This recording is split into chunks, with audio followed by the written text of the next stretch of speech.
przygoda, następna część. To...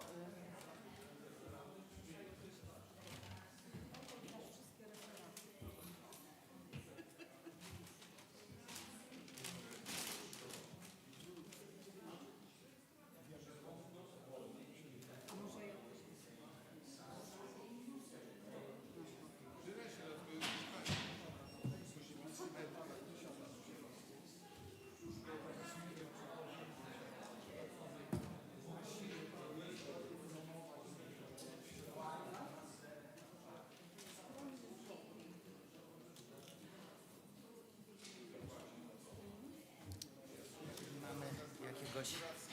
tak? To się nie będzie pokazywać. No, to jak jest taki guzik, to... Dobra, conf dev. Katalog? Teraz masz PowerPoint. No Ja bym wolała PowerPoint Dobrze, tylko że tutaj się nie da wyświetlać poprzedniego czy następnego slajdu. następnego. Nie da się. Aha, no to żadna różnica. No, to chyba lepiej to, bo pytanie, czy się nie rozjedzie. To otwórzmy to. Muszę zadedykować. 5 jestem. 5, dobra. Nie ma jeszcze czwartego? No. Spróbujesz to? Dobra? No i Dobra, można próbować teraz tym. Albo tu strzałeczkami z spacją, No, albo tu dobra. jest też pilocik. Ojej, To to. nie wiem co to. Jakieś nowości. Dobra, dobra. Ciekawe co to zrobiło z bankiem ukrytych slajdów. Nic nie ma. Dobra, jest okej. Można spróbować jeszcze tym, strzałeczkami. Czy się przełącza. No, Przełączę się. też tak można. Tak, bo ja będę stała. No, bo to było ładnie bardzo. No to dobra, no to mamy wszystko. Tylko pendrive'a jeszcze oddam. Proszę sobie tutaj. Jeszcze jedną muszę. Proszę.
szybko powiedzieć i już chcę... Dzień dobry. Halo, wszyscy żyją, to jest bardzo dobrze. Witamy na drugim... Everybody is alive, which is great. Welcome to the second day of the conference. And now, let me give the floor to our wonderful moderators. Hello.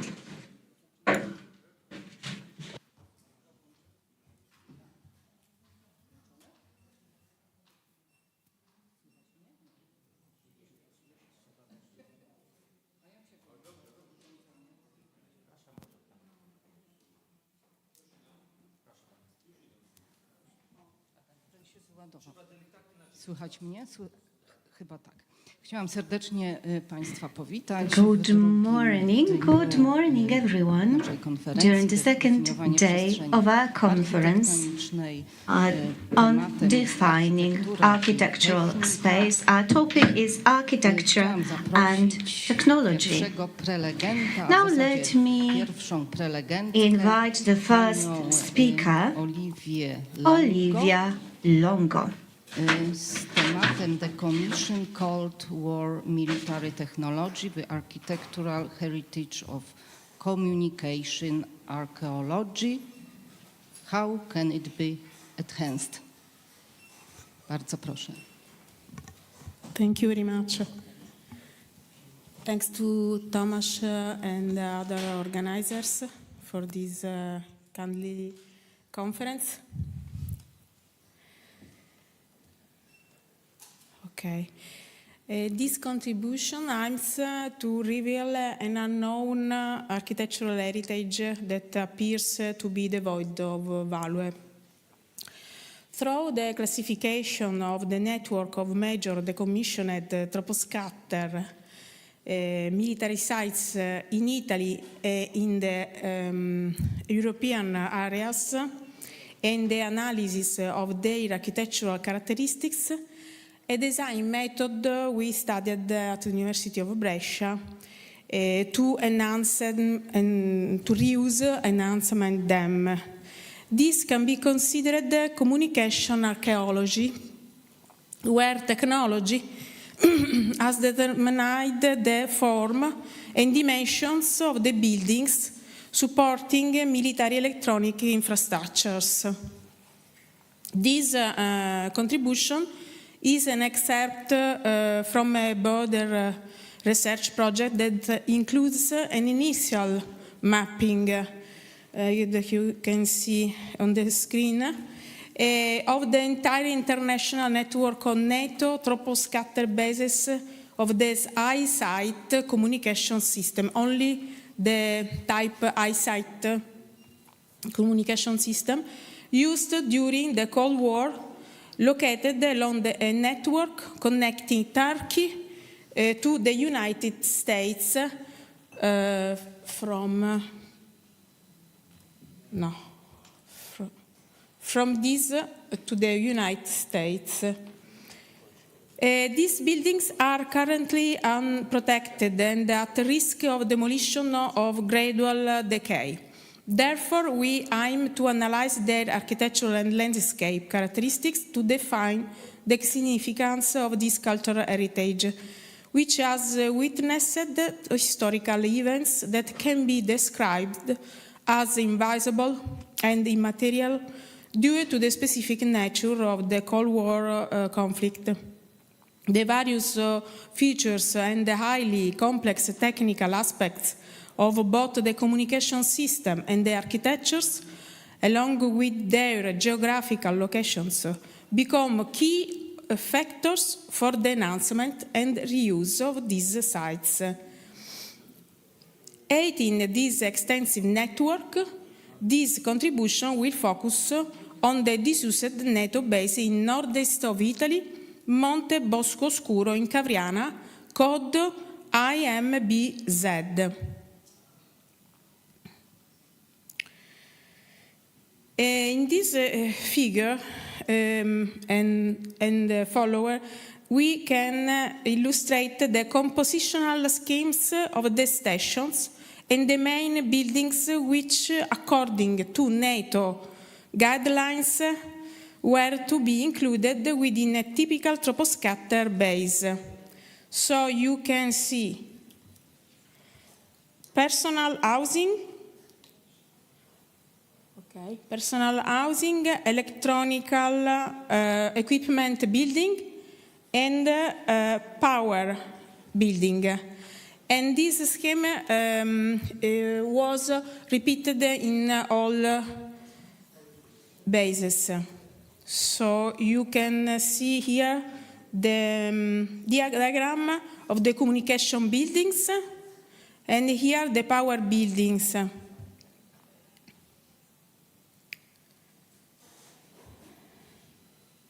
The 8 main, because we are more than 8 main Italian troposcatter stations, are located throughout the Italian peninsula, from the province of Brescia in Lombardy, Dosso dei Galli, code IDGZ, to the province of Syracuse in Sicily, Monte Lauro, code ICCZ.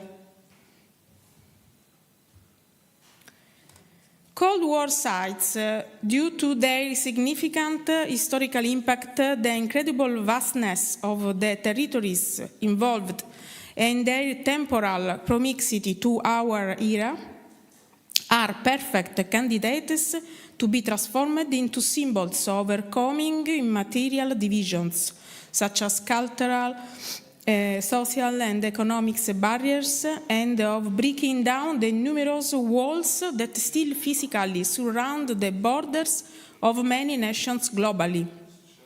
Since the end of the Cold War and the demolition of the Iron Curtain, most of these sites have been progressively decommissioned and abandoned. Many facilities have been dismantled, and related documentation has been destroyed, while nature is slowly reclaiming their remains, erasing the traces of a true archaeology of communications. This is the station of Cavriana. Many of the personal buildings of all these stations are equipped with small bunkers for ammunition.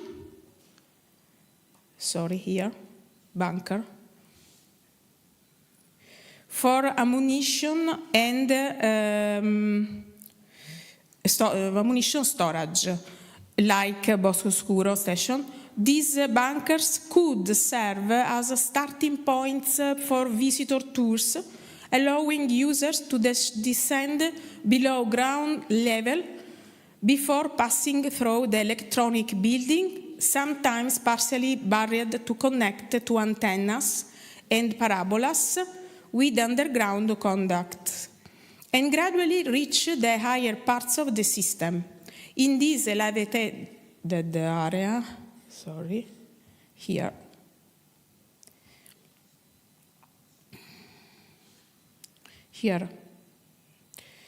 In this elevated area, the large technological communication elements designed to rise above the landscape would gather and transmit signals.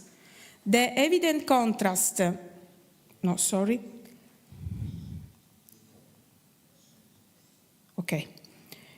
Based on the architectural and historical features of these sites, the project proposes a method for their enhancement and appropriate reuse, focusing not only on their preservation as such, but also on creating opportunities for local regeneration. In the project for the station of Cavriana, that you can see on the screen, can be reused as temporary accommodation for users and artists involved in the training and the event creation processes. This is the personal. The smaller sides and the high ceilings of the second building make it this a power building. This power building. make it ideal for hosting a permanent art workshop. Finally, the third building, electronic equipment, equipment building, due to its narrow and elongated form, can house a system of immersive rooms and tools that would form part of an exhibition and educational pathway. This pathway could lead from the main square and goes from which visitors could observe the surrounding landscape and engage in recreational activities. From the panoramic area, we can come back and go here. Visitors will return towards the building system to complete the route in building power building, designed as a permanent art studio. Here, an elevator will take them to an upper level, offering a bird's-eye view of the artistic activities taking place in the workshop.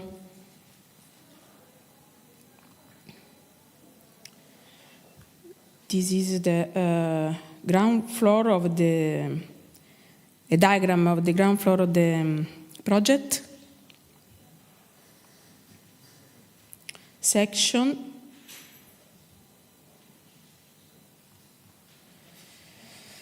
The giant scale of the technological elements starkly contrasts with the relatively small size of the architectural buildings at each station.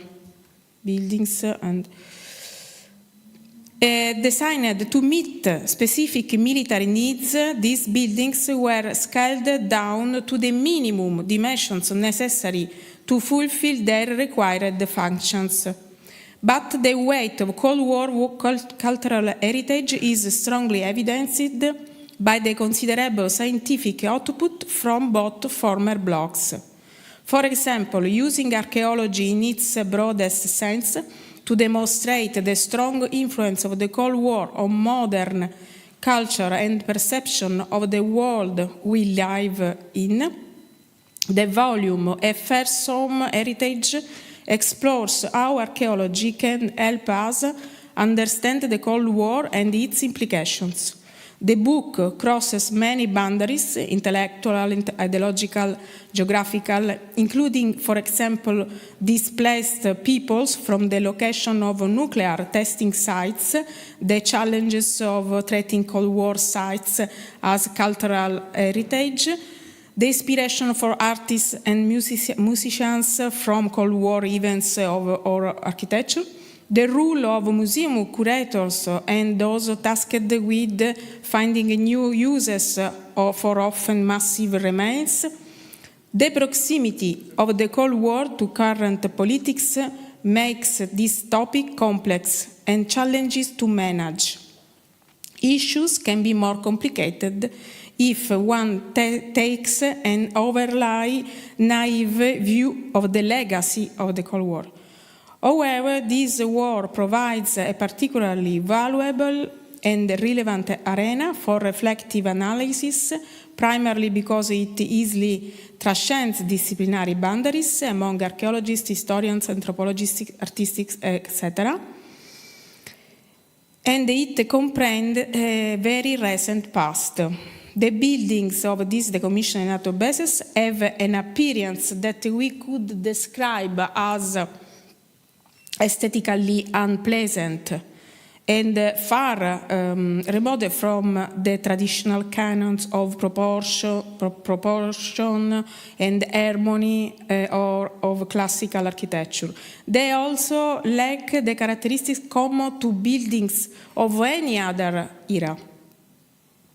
Yet, their allure intrigues us, and as we observe them, we realize that thousands of people passed through those rooms over 40 years, affected by military and political events that we civilians could only read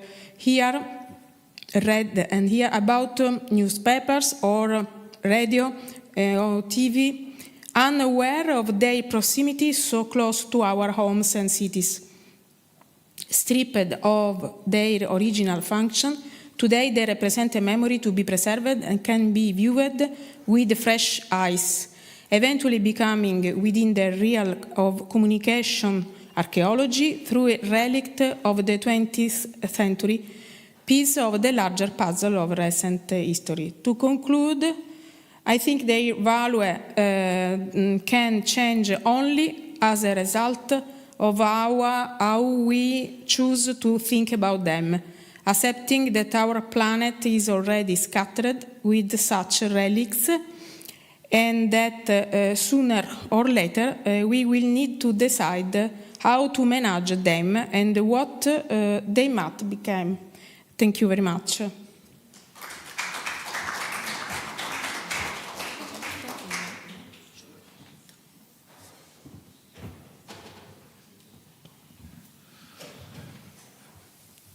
Thank you very much for lecture. In fact, I was really astonished because I realized myself during this lecture that more than half of my life I was living in something, in surroundings which now is problem of archaeological. So it is question of ages. Anyway, it is a very interesting problem. What to do with all these military remainings? They will be ready to be used in future? Who knows? We are living in such a time that everything is possible, unfortunately. So now I would like to ask Renata Mikielewicz of Łódź, and subject title of this lecture is A House Embraced in Nature, Biophilic Approach to Architecture as a Technical Challenge. So floor is yours, so please.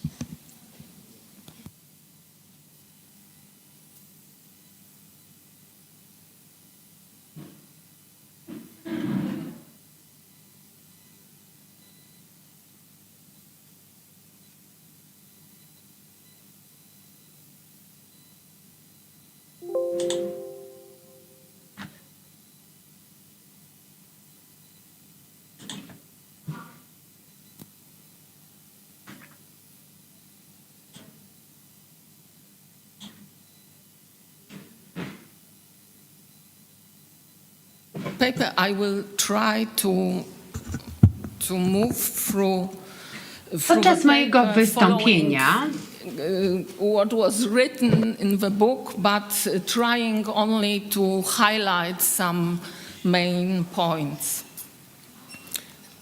So, of course, throughout the history, the technology was extremely important, and also sometimes, as with the Dome of in Florence, started completely different possibilities and different epochs.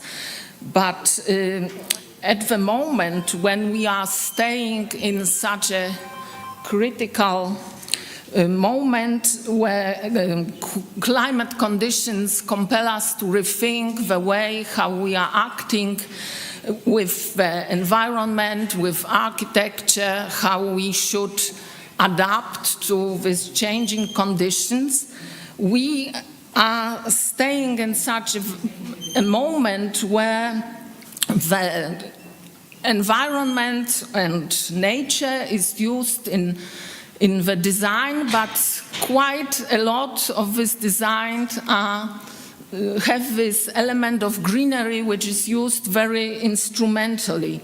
And of course we had, before, such examples as Hundertwasserhaus in Vienna, where the people regarded this as exception, not something which should be followed.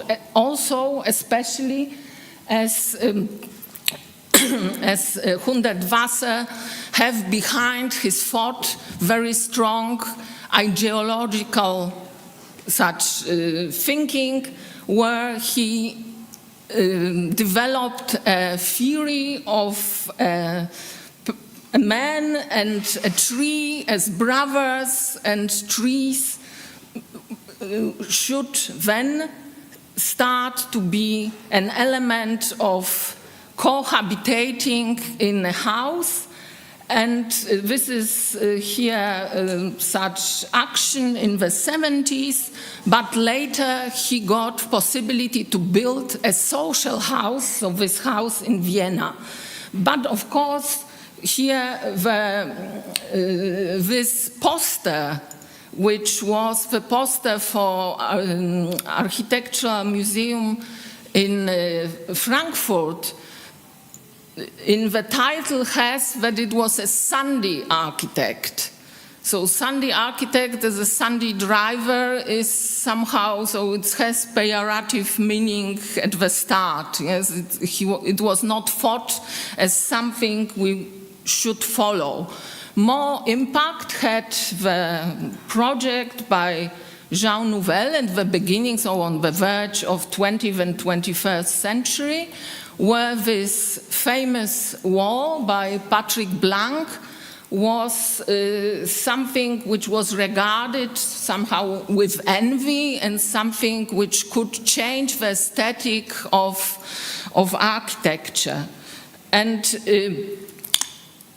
as I said already, we have quite a lot of projects, like here a new campus in Mainz in Germany, where the campus is placed outside the city and is getting into the nature, and you see here how the nature is treated. We have some elements which are combined, but we see that the architecture is something which is taking the nature even when we have some elements which are green because the law required it. And we are having now architects or thinkers who started research and started such approach to architecture, and not only architecture but also urban design, which is called biophilic design. And Stefano Boeri is one of people who is pressing for such new world with trees which are growing like forests only in vertical measure. And one of co-authors of this theory about biophilic design, Stephen Kellett, who is professor emeritus at Yale University, he stresses that the prevalent approach to sustainability still lacks a key ingredient, nature itself. And he's saying also, in our attempt to create a more sustainable environment, we attack the negative consequences of our artificial life on the natural world, but we have done nothing to bridge the widening gap between humans and nature itself. We now regard keeping higher vertebrates in old-fashioned barren cages as inhuman. We outlawed the old zoos and replaced them with exquisite reproductions of the natural animal environments, but we keep humans in inhuman environments. We give them a computer with a nice screensaver and maybe a poster of a potted plant, and if it's energy efficient, we call it, and maybe a poster, we call it gold. People don't live in efficiency alone. So, I have chosen a poem by Polish poet Helena Poświatowska because somehow for me it defined this biophilic or biophilia, which is of course a love to nature, And she's writing, I pray to greenery, roots I ask to tenderly embrace my naked shoulders. From singing ribs and pliant wrist, I'm building a church for Egyptian grime bugs. And of course, biophilic design is based on this notion, which got introduced first by Erich Fromm, then by Edward Osborne Wilson in 1984, and was basically a theory in social psychology. And starting with a book, Biophilic Hypothesis, in 1993, it got implemented to thinking in different disciplines and also in architecture and urban design, because biophilic design has differently to many other theories, this want to cover all issues which are in architecture and urban design. And of course, the architects should use a set of rules. Kellert formulated 6 main principles. Here I have 8, or slightly but 6 main principles, 75 rules, which all should be put into the design at once, so it's different to this ecological certifications where you can have 20% of something and you will get your platinum star or something like this. Here you need to cover all possible elements. And this approach is also has such pyramid which looks like nutrition pyramid when you look. It was designed by Tim Beatley, who is, as you see here, taking scale and frequency and duration and intensity of immersion of nature, and the most important element where we should daily contact with nature. What is important in the theory is also that Wilson thinks that biophilia is somehow hereditary. So we all have it embedded in our genes because we evolved from very nature-oriented species living in the nature, and even if we are now outside such normal contact with nature, we still have it somewhere in our head. And people, as he's saying, people who don't even know like a snake in reality looks like, they dream about snakes, yes? And this is the idea behind, but the result of such biophilic project could be such street which is not very exciting, but has, as you see, quite a lot of green elements and also possibility for people to walk quite freely with this use of greenery.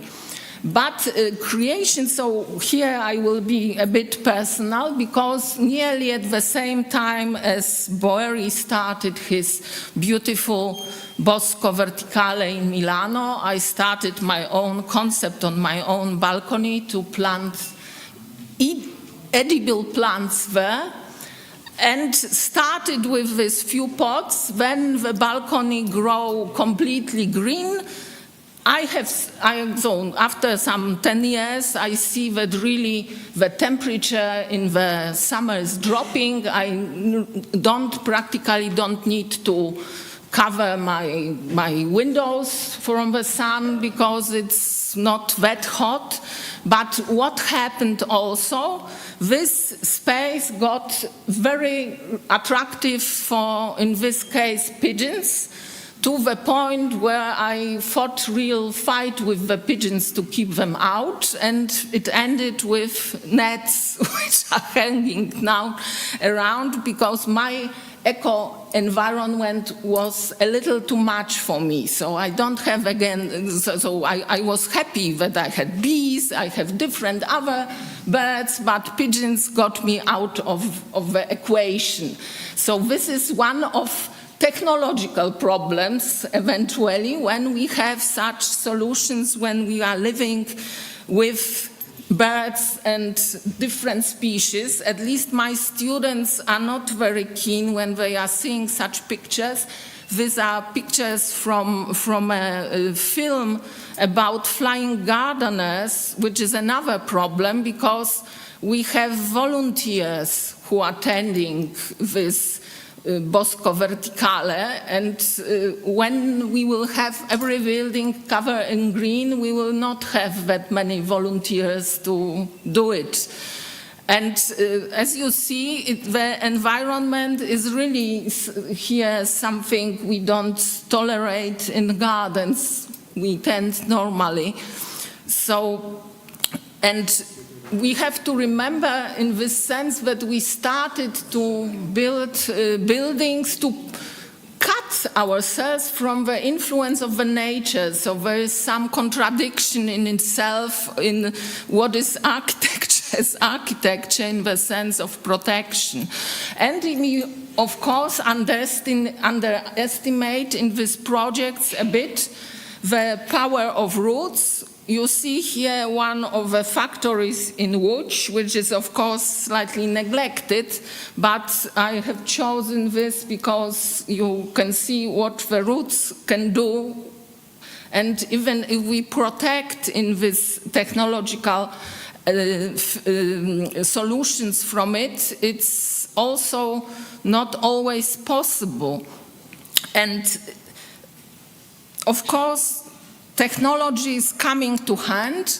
When we had green roofs, the first green roofs in the 90s were said that they will last for 20-25 years without any problems. They were replaced very quickly because so the engineers haven't really know how the foil will behave. And the foil was too stretched, and they had very quickly to renovate these elements. Now they matured, but when we look, for example, on Paris, on Bercy, where the whole building is green, but still there are, yes, so when I have a living material, the living material is not always as I wish that it behave. We have also, so here's the project by Jean Nouvel, which just got finished 2 years ago.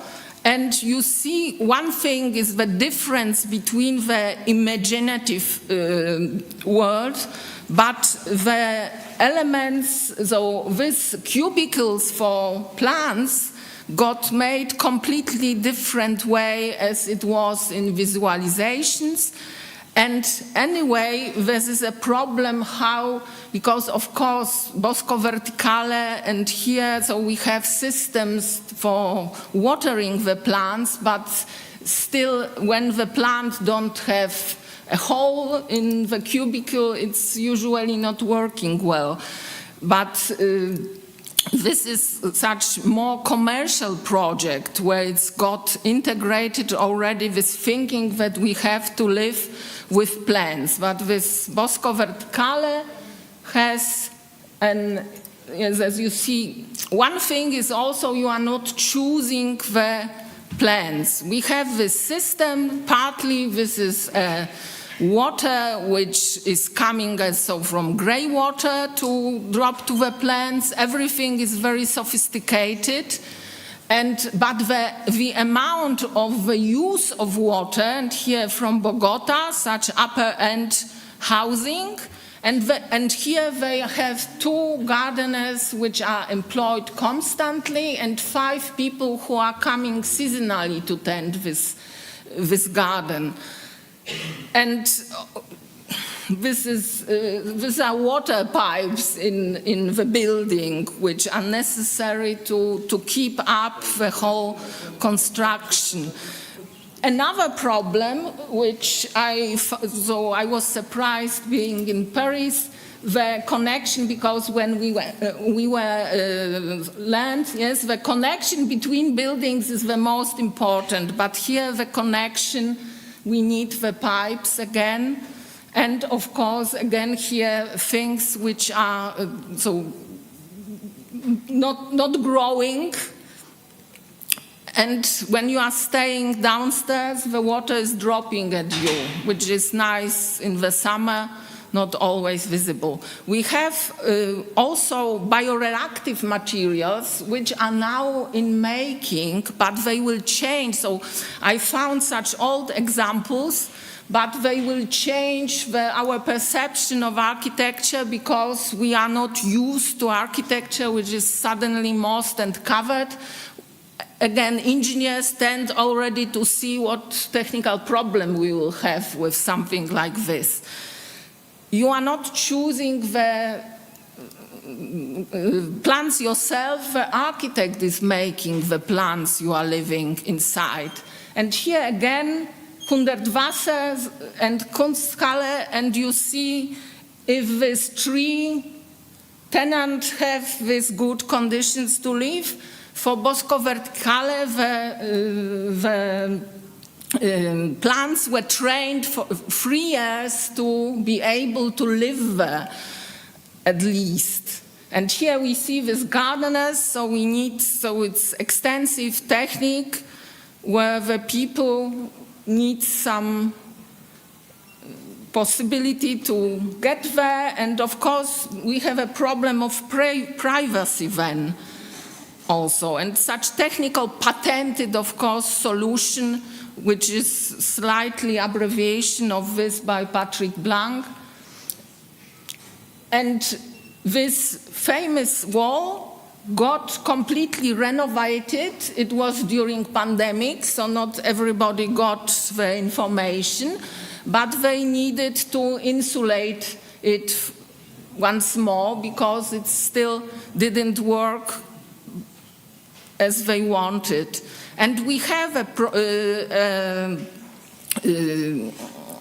architect who is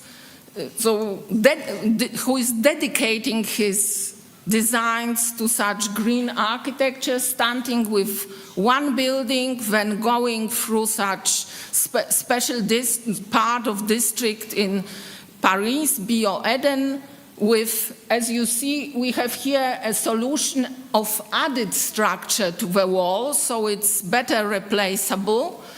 And he developed again in the start of the 2020s a big housing estate with a big shop, also on the space of an old stadium. And the architecture, as you see, it's also using this point of added construction and making space which could be completely covered with the nature. And I'm thinking, yes, so I wanted to leave you with basically with this poem by T.C. Eliot, which was, of course, written as after First World War, but it's showing also such attitude to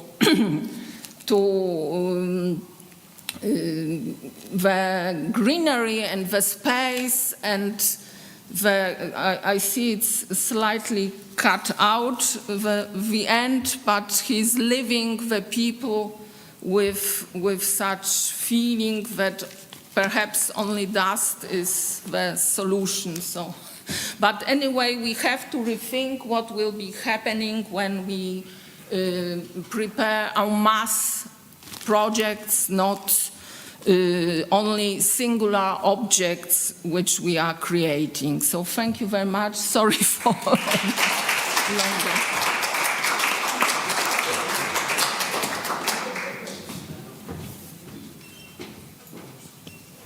Thank you very much. And now I would like to announce the next lecture.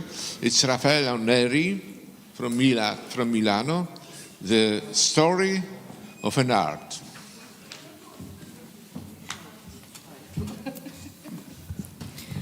Thank you very much. Thank you for your kind invitation, because it's always a pleasure to be here with you in this wonderful city. Thank you for the organization. My speech is a kind of theoretical considerations, and so the images will go on by themselves, just to find the place to be. Okay. So in the Italian language, the words tecnica and tecnologia have two different meanings, and I think the same thing does not happen in English, where the term tecnologia covers a wider field of meanings. I shall make an initial distinction between tecnica and tecnologia, since I think that in architecture this difference has a considerable import. So technica means the set of rules upon which the practice of an art is based, and referred to architecture, technica concerns the principle and methods of construction, a science from the 18th century. Technologia is the set of tools that make it possible to apply technological knowledge. It is aimed at solving the practical problems which allow the construction of a work and its operation, or make it more efficient and economic. So for these reasons, technica, to which I shall refer mainly with the term construction, and technologia have two very different roles in architecture. I believe that the latter, the technologia, has a purely instrumental position, subordinate to the achievement of a precise and defined objective, to a scope, quantifiable and measurable in terms of its efficiency, processing speed, performance, and economy. On the other hand, construction plays a more relevant and more difficult part, since it directly interferes with the formal definition of the architectural project and its reasons. If we can no longer agree with Vitruvius, who defined architecture as the art of building, nor do we share the positivist belief of a direct derivation of the forms of architecture from the truth of materials or from the certainty of structures as a guarantee of its scientific nature, we agree with Auguste Perret when he stated that construction is the mother tongue of the architect, and that the architect thinks and speaks in construction. This means that the elements of architecture are the direct elements of construction. It means of expression. In this way, the link between structural principles and the form of architecture necessarily becomes more significant, more problematic, and more complex than that with technologia, which nonetheless guarantees applicability. If every technological innovation brings some changes in a project, this innovation has a role that does not interfere with the reasons behind its formal choices. Even today, I think, at a time when we are faced with a consistent, very pervasive, and apparently subversive technological transformation, I believe that their role is still the same. Technology can never constitute the starting point of the project. They can never be the object of representation. But I will leave aside this distinction between technica and technologia to focus on the more fruitful and difficult relationships between technical or structural knowledge and architecture. Up to a certain point, the same reasoning we have made for technologia also holds true for construction. Almost always a new construction technique linked to the experimentation with new materials brings with it never new ways of expression, allowing the development of new architectural types, of ideas that were not previously feasible. In the history of architecture, the direct correspondence between construction and architecture is often explicit. Bernard Rudowski offered us many examples when he spoke of architecture without architects, showing works where the architectural quality is the result of the correspondence of forms to needs, uses, construction, refined by time and craft, in the sense which Tessenov understood. These works of architecture, which we can see everywhere in the world, is generally unconscious in the sense that the formal and expressive research are unintentional.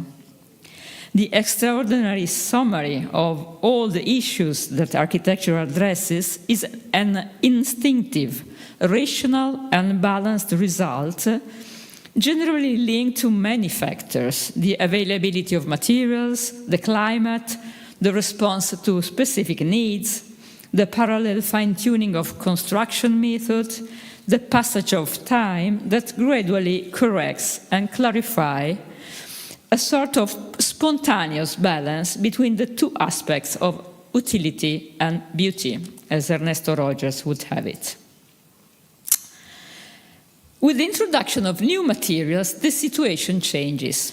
Iron, for example, was subject to major engineering experiments, the harbinger of a vision which, thanks to the faith in the newborn construction sciences, tended to make architecture coincide with engineering, cancelling the former in the latter.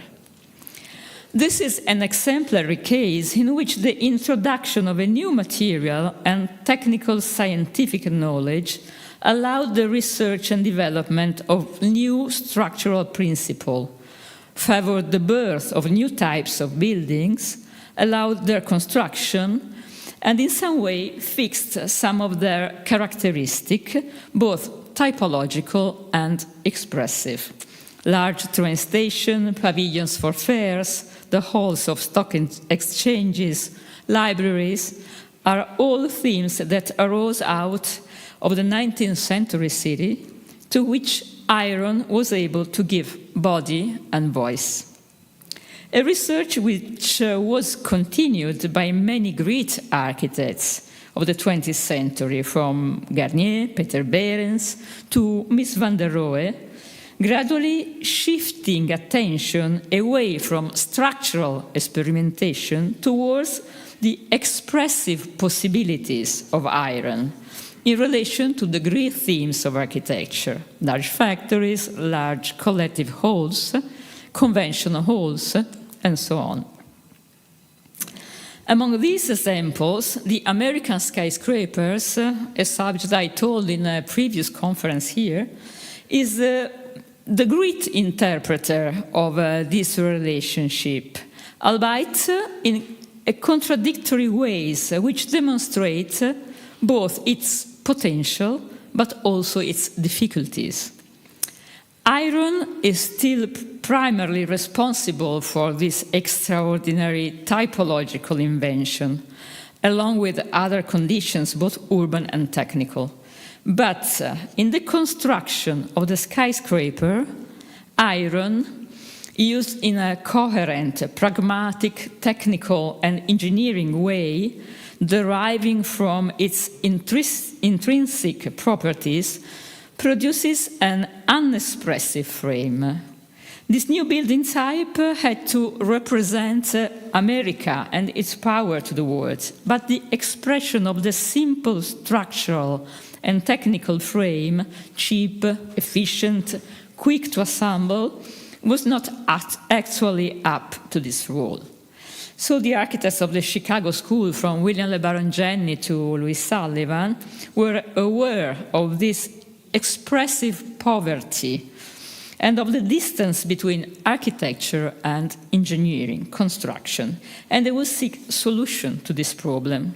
And the solution they design are not engineering and deviated from the direct exposure of the structure, they follow an opposite way, an opposite path. They looked for appropriate form to represent the value and the role of skyscrapers, to tell of and enhance their height, Sullivan would say, but in which Jenny would specify the conquest of height and the solidity of the building were not only effective qualities, but also apparent, self-evident.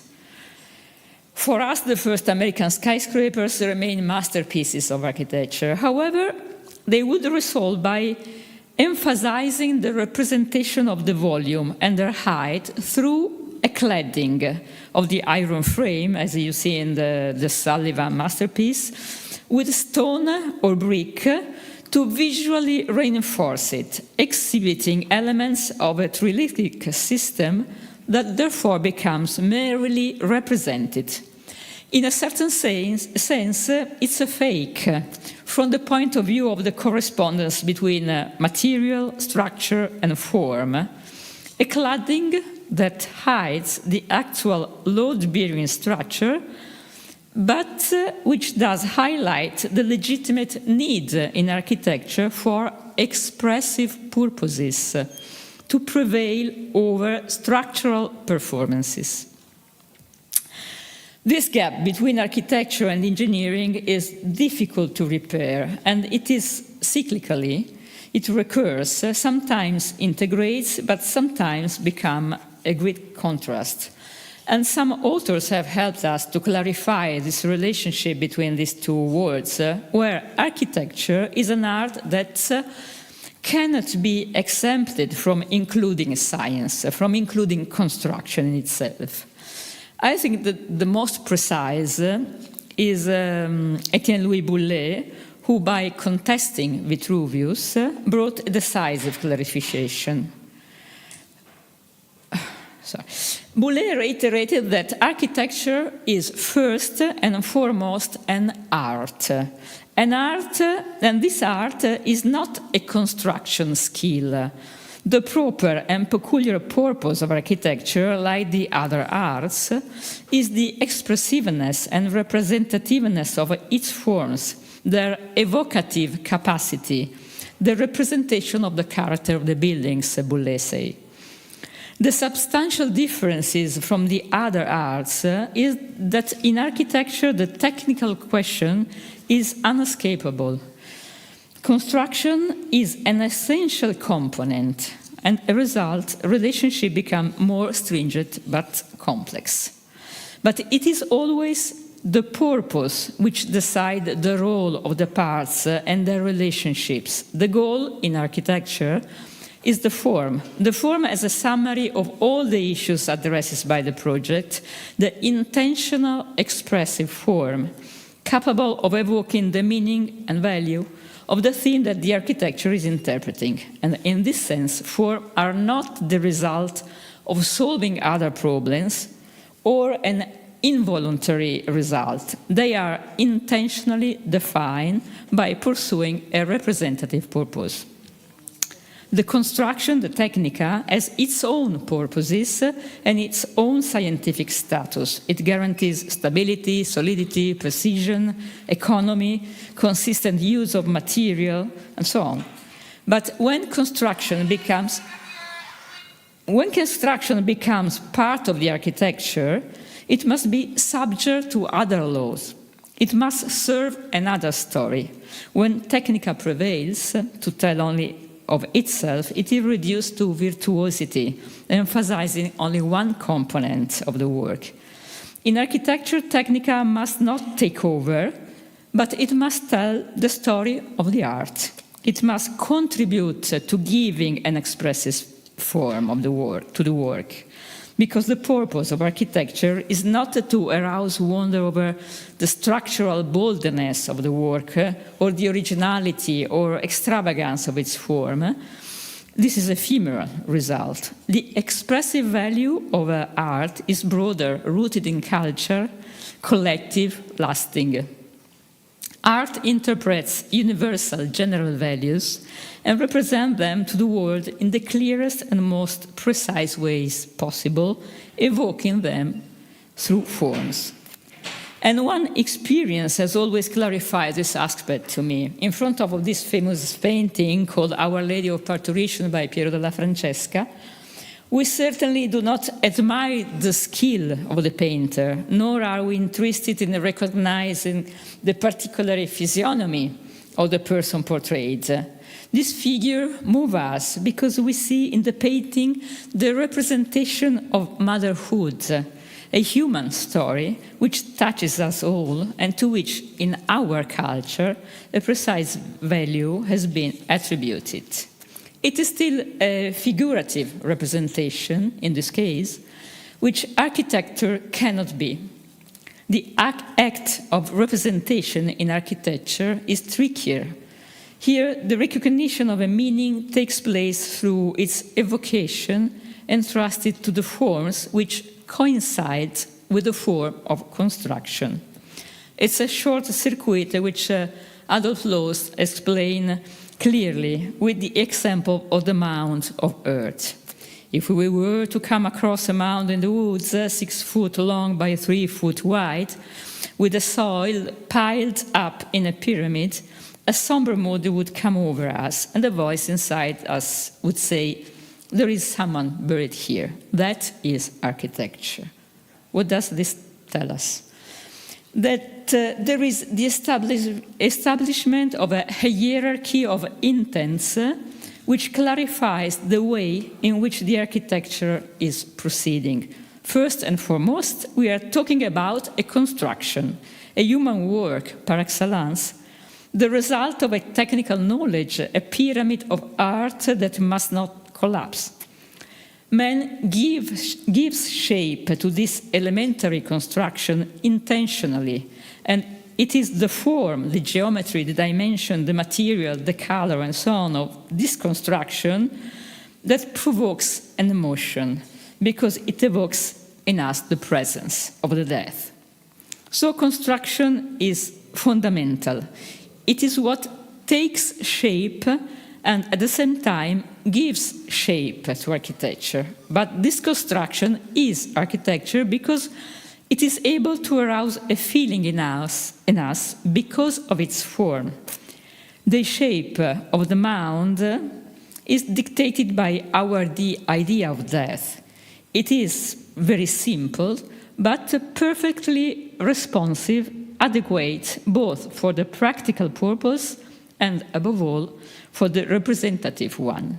Loos suggested that in order to be architecture, this adequacy, this correspondence must be the goal to pursue in every work.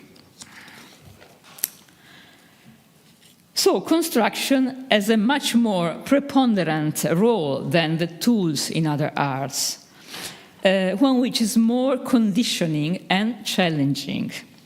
Another material clearly shows these difficulties and the difficult balance between these two words and open up further research, posing even greater and different question, reinforced concrete. This too is a new material which does not possess properties so specific as to determine unambiguous principle of use. Reinforced concrete is a plastic, shapeless material, and as such it tends itself to technical structure and engineering experiments in different directions, as you can see, as happened in the 20th century thanks to the many schools of engineers and architects all over the world, in Italy and South America and everywhere.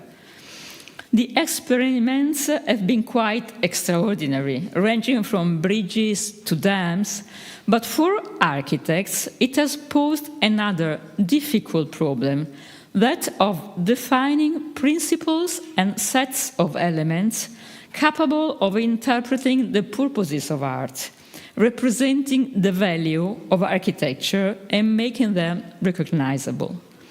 To distinguish technical experimentation, the boldness of construction, the exhibition of structures, from their use for the representative purposes of architecture. For the definition of a system of principles and rules takes a language which, consistently with its possibilities, seeks to define a stable, expressive system, one which helps us make forms comprehensible, general and evocative, supporting us in transforming them into the language of architecture to which Auguste Perret aspired. It is my belief that this is an open research, the constantly open research of architecture. Thank you very much.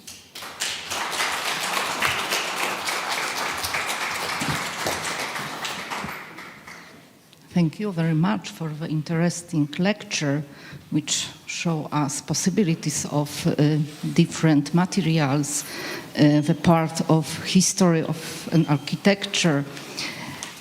Now I think that we have a time for a break, so the discussion will be at the end of the conference. Słucham? 15 minutes? 50 minutes, okay. Professor Kozłowski, where are you? Yes, now we have a break. Yes? Yes?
ASP. 3 lata studiowałem na Politechnice Krakowskiej architekturę. Mimo że na studiach nie przestałem interesować się architekturą, to na 3. roku podjąłem decyzję, że nie zostanę architektem. Politechnikę zamieniłem na Krakowską ASP i tu chciałbym opowiedzieć, jak nie zostałem architektem, ale też chciałem opowiedzieć o polskim architekcie, którym teraz interesuję się rysunkowo. Ostatnio moja żona, oglądając jedną z moich zachowanych z Politechniki prac, projekt w formie szablonu, stwierdziła, że podświadomie już wtedy, na 2. roku, szedłem w inną stronę, nie do studia architektonicznego, tylko do galerii. Rezygnacja ze studiów była decyzją bardzo trudną i świadomie nie mogłem się długo na to zdecydować. A kontynuowanie 2 kierunków studiów stało się w pewnym momencie po prostu niemożliwe. Teraz pracuję z 2 projektami z Zamkiem Królewskim na Wawelu. Tej jesieni w komnatach królewskich będzie można zobaczyć moje 2 obrazy i wkrótce też ukaże się książka z moimi rysunkami wawelskimi. Dlaczego o tym mówię? Bo z Wawelem, a dokładnie z wawelską księgarnią, wiąże się bardzo ważna dla mnie historia. Jako student architektury trafiłem kiedyś do księgarni na Wawelu i wydając wszystkie swoje pieniądze kupiłem 2 albumy Picassa. Oglądając obrazy Picassa w tych książkach znalazłem w sobie energię do decyzji o rezygnacji z architektury i pójścia drogą artysty. W tych miesiącach zajmuję się Wawelem i opracowuję te swoje zainteresowania rysunkowo, przy czym traktuję to, co dzieje się na zamku architektonicznie i artystycznie, mimo że mamy do czynienia tam z tkanką historyczną. Jak teraz popatrzycie na katedrę wawelską, to zobaczycie wieżę, którą zaprojektował 300 lat temu Kacper Barzanka. Łatwo ją rozpoznać, bo w tym roku została opakowana w niebieskie rusztowanie. Dla mnie wygląda jak eksperymentalna, nowoczesna bryła architektoniczna. Uwielbiamy z moją żoną Patrycją oglądać ją z różnych perspektyw, jak monet katedry w Rouen. bo kolor materiału tego rusztowania zmienia się pod wpływem światła. I to wszystko jest bardzo ulotne. Sam Kacper Barzanka jest postacią interesującą i tajemniczą. I dla mnie wśród innych wawelskich tematów inspirującą. Jego dzieło, hełm wieży zegarowej Katedry Wawelskiej, góruje nad całym miastem, a dziś przez renowację możemy je zobaczyć w nowoczesnej wersji.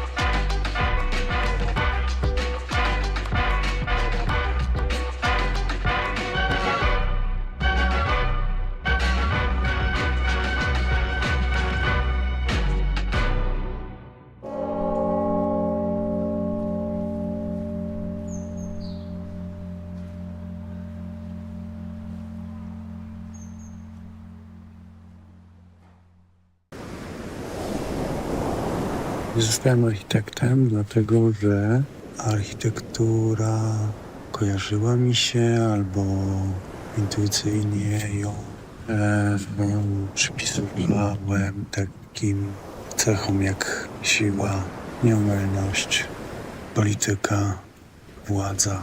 I brakowało mi w tym medium miejsca na porażkę, błędy, na próbowanie, na błądzenie.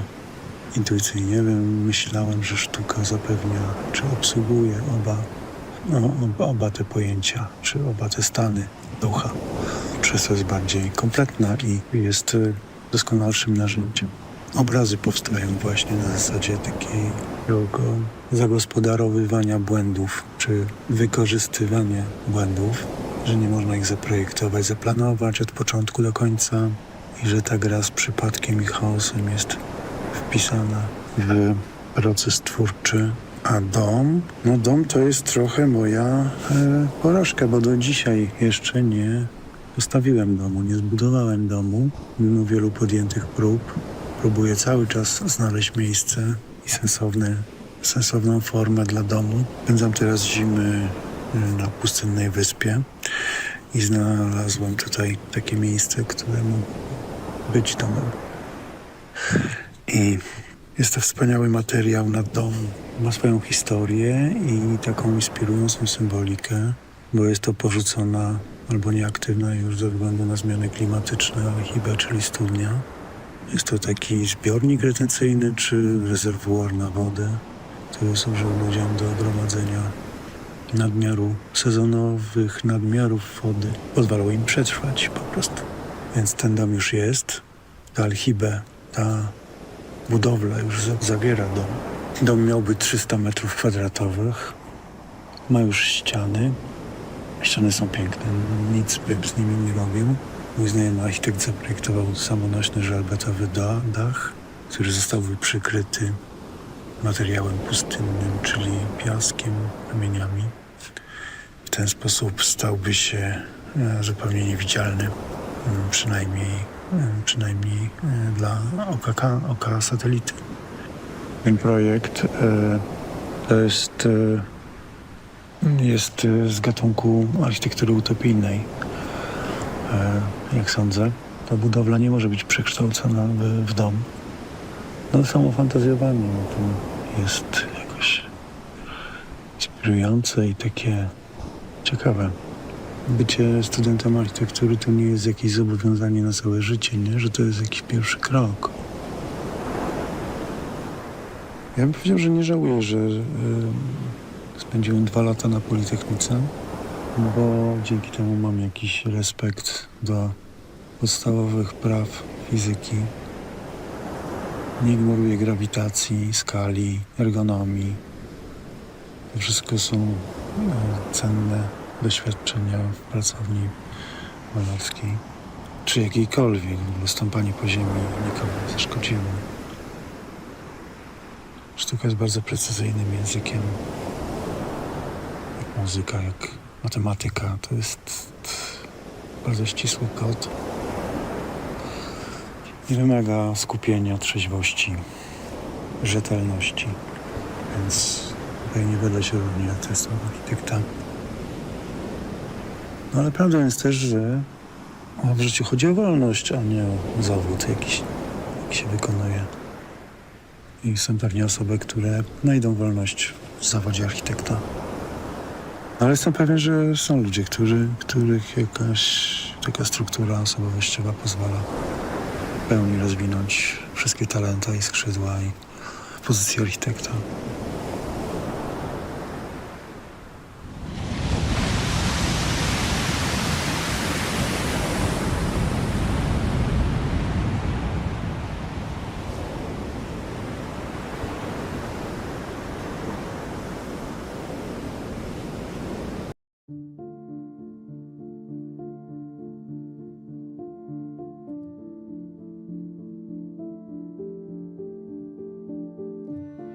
Ja zacząłem odkrywać poprzez muzykę, poprzez okładki płyt, sztukę.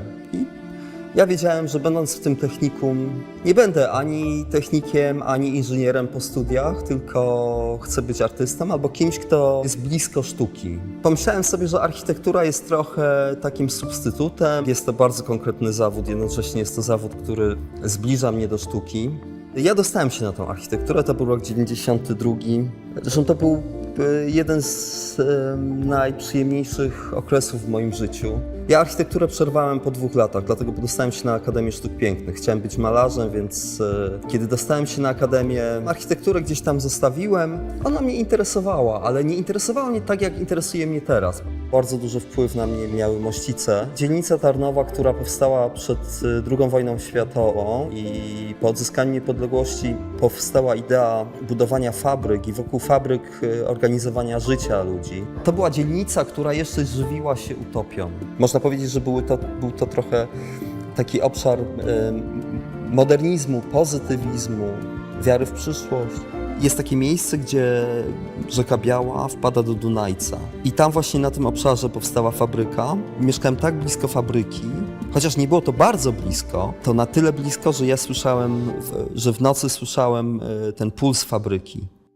Drugim miejscem była stacja kolejowa Tarnów-Mościce. Bardzo ładny budynek modernistyczny z lat 70., trochę jak takie wielkie, kilkupiętrowe akwarium. Lampy w tym budynku, jak byłem dzieckiem, przypominały mi biszkopty, a dach był wyłożony takim wzorem, który przypominał szufelki. Teraz Mościce wyglądają inaczej niestety. Są 2 takie miejsca, które zostały totalnie zdewastowane estetycznie. Jeden to jest Dom Kultury w Tarnowie, który był takim ikonicznym obiektem. Była to bardzo nowoczesna architektura. Pamiętam to połączenie kamieni, drewna, jednocześnie takie dosyć agresywne, super nowoczesne kształty, bez żadnych krzywizn. Coś w rodzaju 3 piramid wyrastających z takiej niskiej formy, przypominającej płaski pawilon modernistyczny. Jest jeszcze dom handlowy Sezam i to był też bardzo ładny, nowoczesny budynek. Ale on akurat został zdegradowany przez taką kapitalistyczną wolnoamerykankę, to znaczy ta czysta forma została zniszczona poprzez podoklejanie jakichś bud, porozwieszanie banerów, reklam, no i właściwie nic z niego chyba nie zostało. Ta dzielnica, taki nieortodoksyjny, bynajmniej nie reżimowy sposób organizowała życie. Ogródki działkowe, kościół, cmentarz też, ale cmentarz w jakiś taki sposób wyekspediowany na takie zupełnie na obrzeża dzielnicy. To wszystko, wydaje mi się, że to wszystko miało sens. Teraz do mnie dociera, jak istotna jest architektura w budowaniu relacji, ale to też dała mi ta wiedza już dorosła, będąc dojrzałym człowiekiem. Dała mi właśnie pojęcie tego, jak architektura i urbanistyka, jak olbrzymi wpływ ma na społeczeństwo. Zaraz po studiach albo jeszcze na studiach namalowałem taki układ, który był inspirowany właśnie tą organizacją życia w Mościcach. To, czego się nie uczyłem na akademii, a to, co mi zostało po architekturze, to jest na przykład korzystanie z linijki. Bardzo lubię proste kreski, nie odręczne, tylko właśnie namalowane od jakiejś deski albo linijki. Lubię taki porządek na obrazie. Myślę, że ten porządek chyba wziął się też bardziej z architektury. Jeżeli pojawia się dom, to staram się, żeby on był prosty. Jeżeli pojawia się tekst, to staram się, żeby on był prosty. I wydaje mi się, że to jest spuścizna po architekturze. Były na przykład przedmioty, których żałuję, że się nie uczyłem, tylko gdzieś tam je traktowałem po macoszemu. Takie na przykład jak historia architektury. To, co najmilej wspominam, to te przedmioty projektowe. Kiedy wyobrażałem sobie, że to jest ten budynek. Najlepiej pamiętam dom jednorodzinny, który był pewnie nieudany, który zaprojektowałem, ale przez to, że mieszkam teraz w domu jednorodzinnym, to jakoś ta praca nad tym pomysłem i też świadomość projektowania, bycia przy projekcie tego domu, to jest jakiś taki link właśnie z przeszłości i współczesności. No okej, architektura jest cały czas towarzyszy.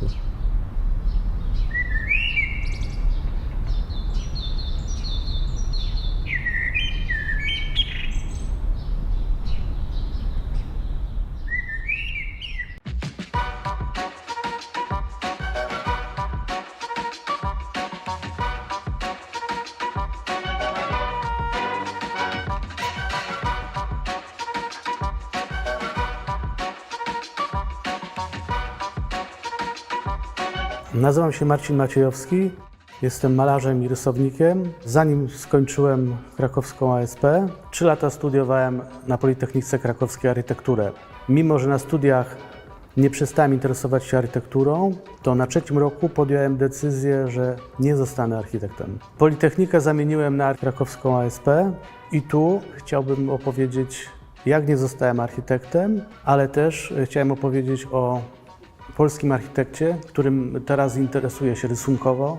Ostatnio moja żona, oglądając jedną z moich zachowanych z Politechniki prac, projekt w formie szablonu, stwierdziła, że podświadomie już wtedy, na 2. roku, szedłem w inną stronę, nie do studia architektonicznego, tylko do galerii. Rezygnacja ze studiów była decyzją bardzo trudną i świadomie nie mogłem się długo na to zdecydować. A kontynuowanie 2 kierunków studiów stało się w pewnym momencie po prostu niemożliwe.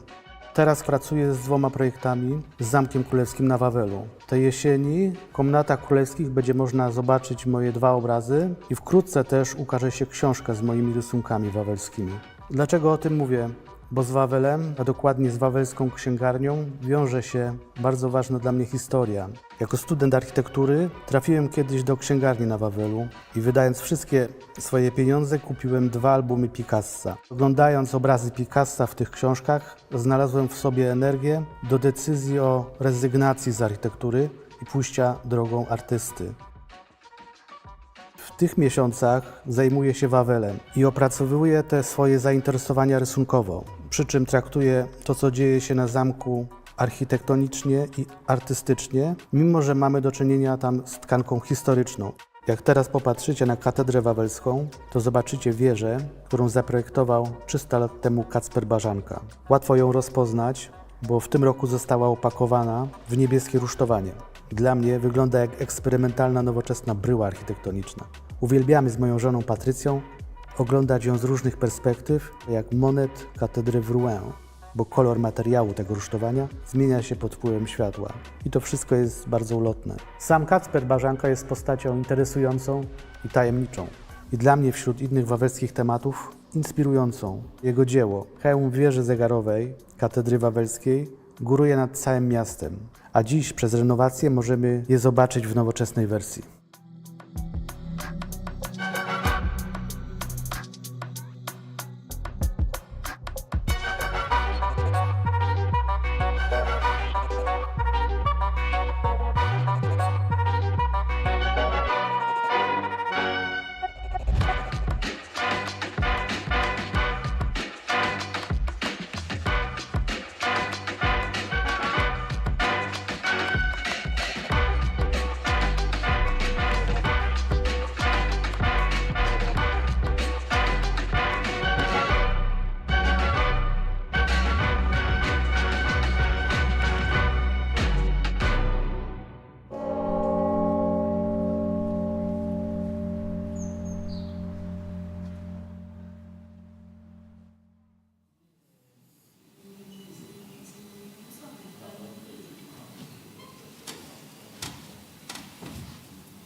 Sławek jednak się ruszył. Sławek idzie, on był do WC-tu poszedł.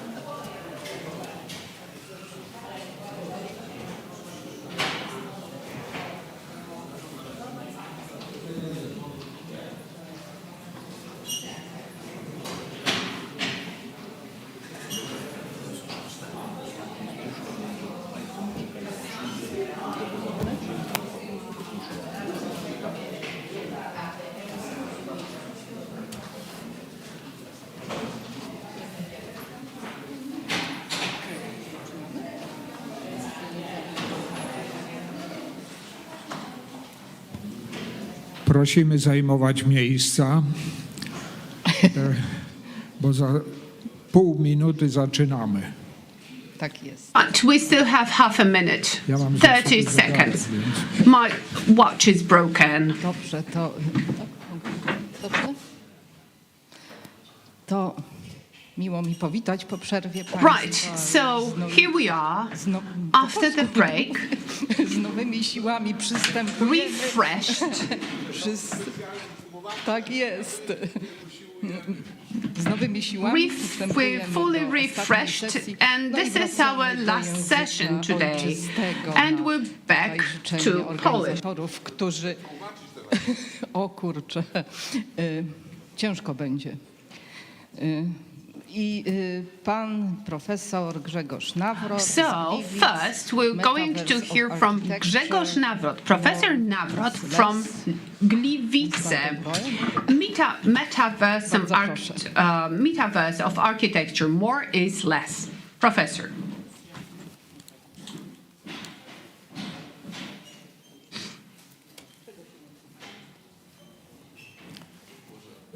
Dzień dobry Państwu. Dziękuję wielce szanownym organizatorom. Good morning, ladies and gentlemen. Well, good afternoon, dear organizers. Thank you very much for inviting me here. I will speak about some elements that have an impact, a major impact on creating the contemporary architectural space. First, let me start with a book, The Fall of Public Men by Richard Sennett. Richard Sennett wrote about Baron Osman. He wrote that Baron Osman, that in the end of the 19th century, he began to build a new legal administrative residential wall for the city in the late 1950s. The wall that was unlike the previous walls only in that it was no longer a physical structure. According to Saint-Exupéry, perfection is achieved not when there is nothing to add, but when there is nothing left to take away. The increasing importance of architecture as a medium of communication, along with the simultaneous rise in the role of ICT technology in its construction, significantly highlights the interpretation of hybrid praise. So creation of space is hybrid, and this space is constructed from physical and virtual elements. The media interpretation of reality, supplemented by non-physical elements, progressively contaminates it with a kind of IT smog. Baking gradually becomes an alternative. A formatting system emerges in which successive gigabytes of information unconstrained, construct hybrid spaces for event. So these are objects for new digital technologies and ICT technology. Non-physical material substance, which substitutes the full physical one, transforms the manner in which the space of the city, the building, and the functions of the objects are defined by. So we have the limited functions of the object. The urban space of the city and the building is successively being enlarged by non-physical opening, which Abraham Moles and Elizabeth Romer referred to over 50 years ago in relation to the world of the matter. The non-transparent plaster of concrete cladding that separates the room of flats, offices, and cultural facilities becomes a easily transferred plane of screens, opening up at the depth in the unlimited space of the whole available world. At the same time, we have these structures which emanate some important functions. It's difficult to find a space for a full telephone in a room with that. The perception of an object involves the image of the idea. It can be interpreted as a perception of an image of an idea, the materialization of thought, and as a certain packaging in the multidimensional spatial structure of the object. So let us start with the image of the idea. Well, that image is the materialization of thought. So it is about, on the one hand, construction a space that fulfills the functional program's concept for potential events, and on the other, which is equally important, a kind of creative polemic, expressing itself in a manner of how the construction is executed. So it's about interpreting certain concepts which are core values such as truth, freedom, beauty, safety, sustainability, and dispersion. And then we have the content of the object. It could be again interpreted as a space, which is formally separated. It's a delimited physical space, which is the place for events, but it's also a multidisciplinary and multispatial poster. It is the means for conveying information to users and observers. And then it is about construction of architectonics, which is based on Kant's concept of the architecture. So it's about delimitation of space, building it from the material, which is a compilation of physical and non-physical elements. The key seems to be to shape it formally in a way which is appropriate to the commonly accepted identity of meaning and use associated with the concept of ontological security. Each redefinition of the essence of construction is linked, on the one hand, to the development of social thought, and on the other, to the broader context of momentary events of equally momentary duration. Formatting the structure of the architectural space of an object on an urban development means building a system at several levels. It is a certain typographic activity which is reflected in the anticipation of the potential intentions of future users, and on the other hand, it is about creating space which affects behaviors in that space. And now redefining concepts. I'm going to speak about the new archy. So this is the original, the initial concept for developing and creating that space.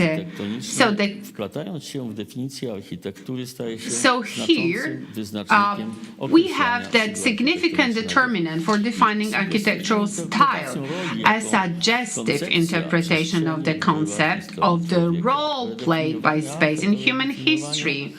So defining the archy, it's about defining the interpretation of concepts of these core values,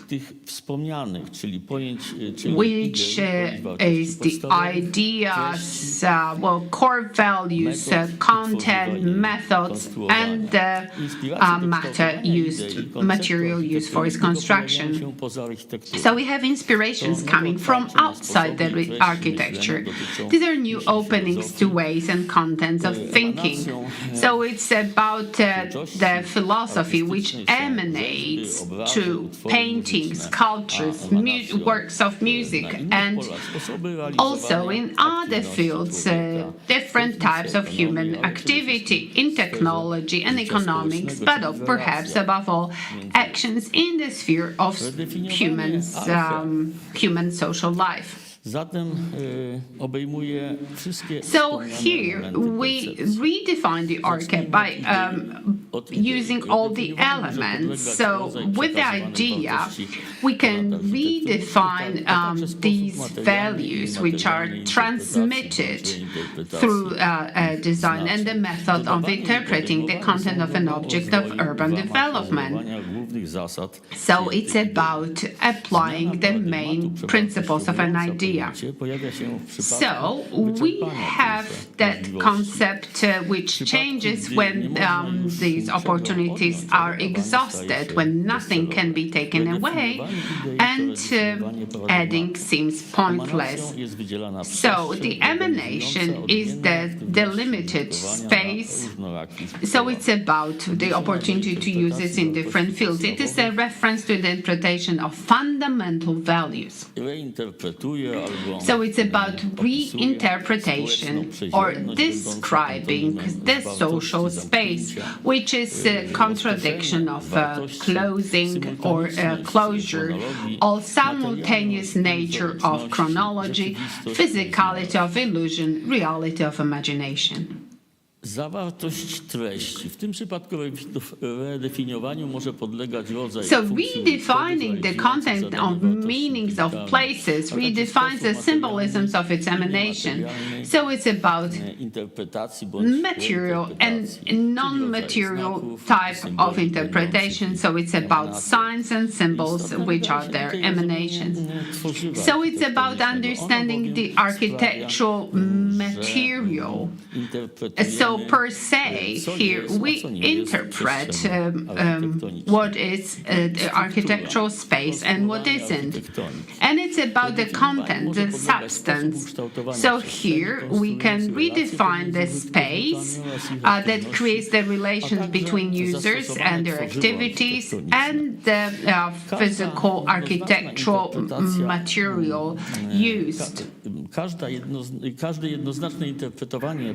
Each unambiguous interpreted century or era is first and foremost an ideological intellectual creation.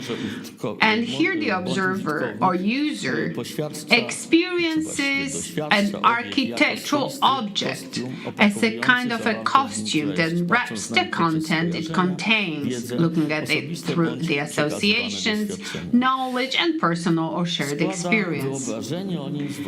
It builds it from his own memories.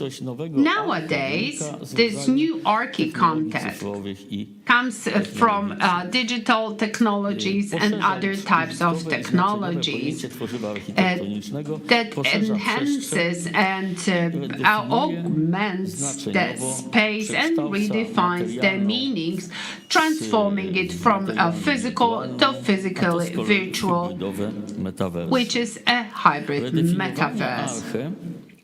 Arche redefinition occurs through this new material and its techniques for redefining the space affect mutual relations of space users.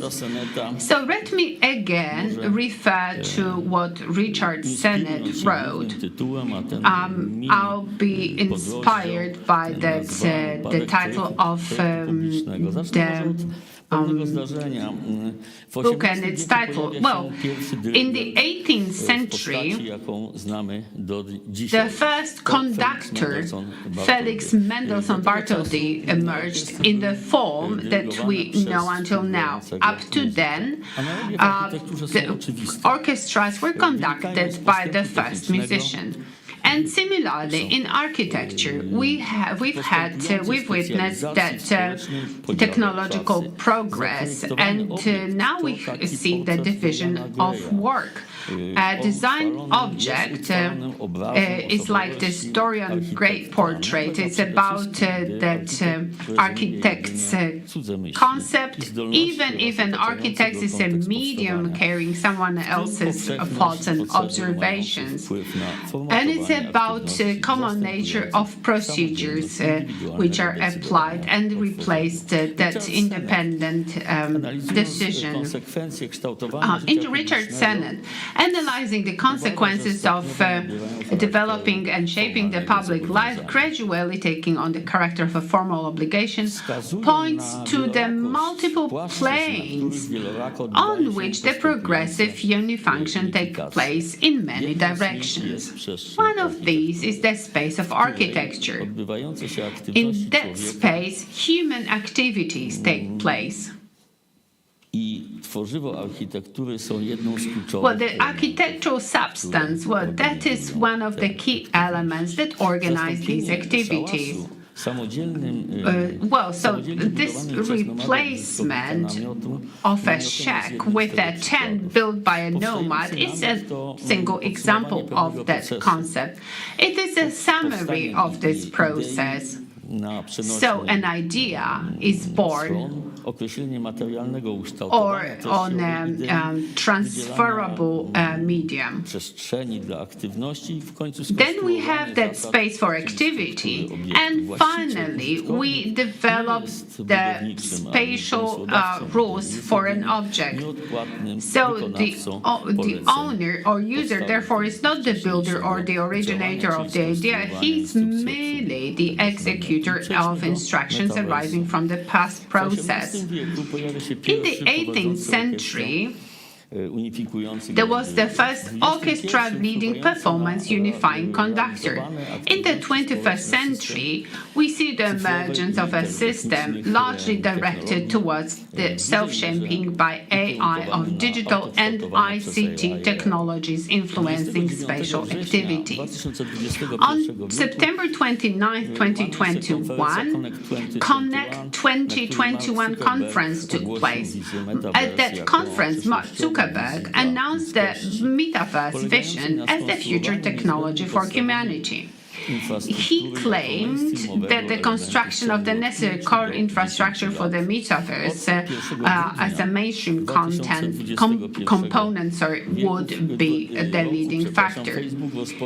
And starting from December 2021, Facebook began reporting its performance as a meta and has been using MVR as acronyms on the stock exchange ever since. So the Metaverse, which is the virtual reality and the platform for contact between the real and digital world, dates back to 1992. It was used in Neil Stephenson's science fiction novel. And it referred to the digital life, potential boundaries of such a hybridized space, and the final definition of the phenomenon do not exist. And they disappear permanently as a result of activities carried out by digital and ICT companies. So that phenomenon referred to the architecture and urban planning creates a certain kind of hybrid space, which is a potential development of Moll's and Romer's theory, which then referred to the space built on the material concept with a certain hierarchy. Now, in the already existing three-dimensional foundations of the Metaverse, the beginning of a potential private and professional world are constructed, shaping different forms of activity. So we have people there, places, signs, universities, work meetings with friends, vacations, etc. So contemporary architectural space is therefore already very much a basis of that heralded one, which is a hybrid constructed from a material and non-physical matter, permanent and ephemeral. And these concepts presented at the Connect 2021 conference only confirm the continuation. So we have that potential fundamental architectural mechanism, and that is a multi-sensory mechanism, which is adequate to the multi-sensory impact of the internet. It combines the impact of the matter and illusion. Contemporary AI technologies transfigure the existing space, constructing structural hybrids where the virtual opening of physical space is merged or replaced by virtual one. It could be divided, partitioned, dismembered, sequenced, and read not only in the form of physical images, but also by non-physical impressions. So we have that space when referred to the architectural space imposes certain modes of relations, and it becomes the medium defining the alpha. So let me wrap it up. For centuries, we had that activity of users of uniform nature, and they defined the hierarchy of events for social groups and individual users. In the epoch of a progressing development of the Metaverse, it is important to have such physical material that affects flows, connectivity. So Metaverse architecture has this certain type of experiencing that space. This is an extension of the digital space and alternative. Thank you.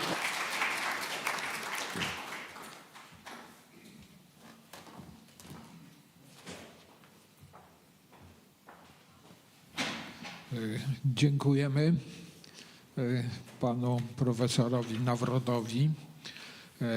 Professor Nawrot, thank you so much. Rozumiem, że w czasie kończącej nasze spotkanie dyskusji będziemy ci z państwa, którzy będą chcieli I understand correctly. I think that at the Q&A during the discussion at the end of our session, those of you who would like to refer to these papers can do it.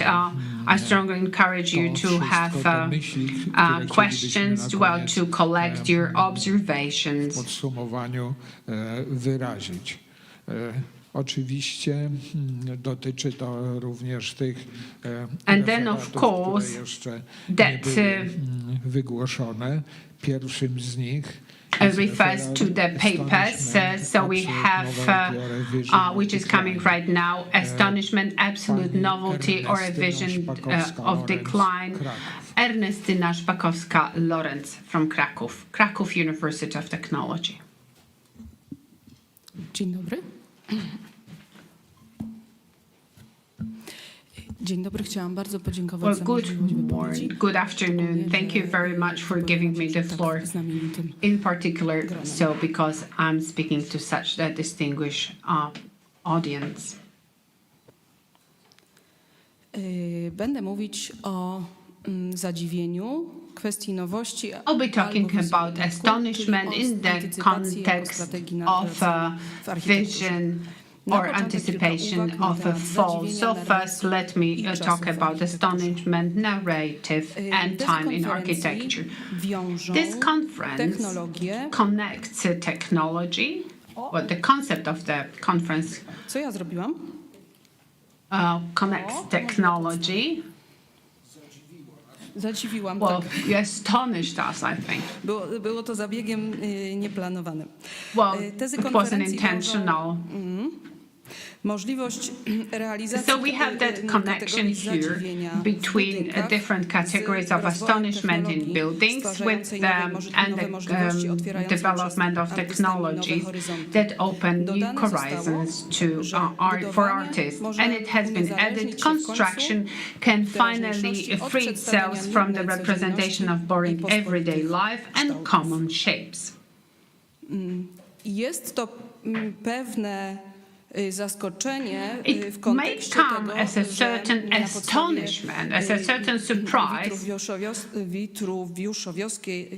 triady, sztuka budowlania Because on the basis of Vitruvian triad, art wants to break free from the tour of time and prevent the death of objects and forgetfulness and forgetting the people.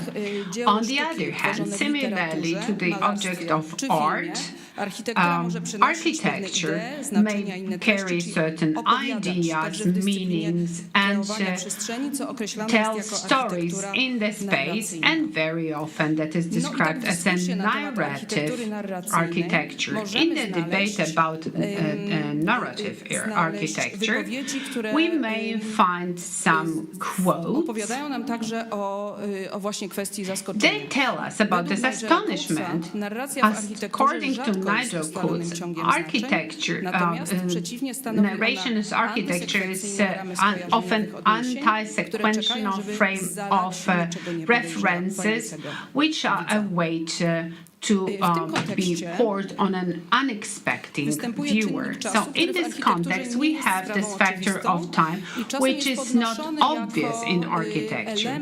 Very often it is raised as an element which makes narration in architecture metaphorical in meaning, but time in narrative architecture is understood as a sequence of events, continuation of events, which involves reception of space. And nowadays we also deal with such phenomena as spatial nature of time.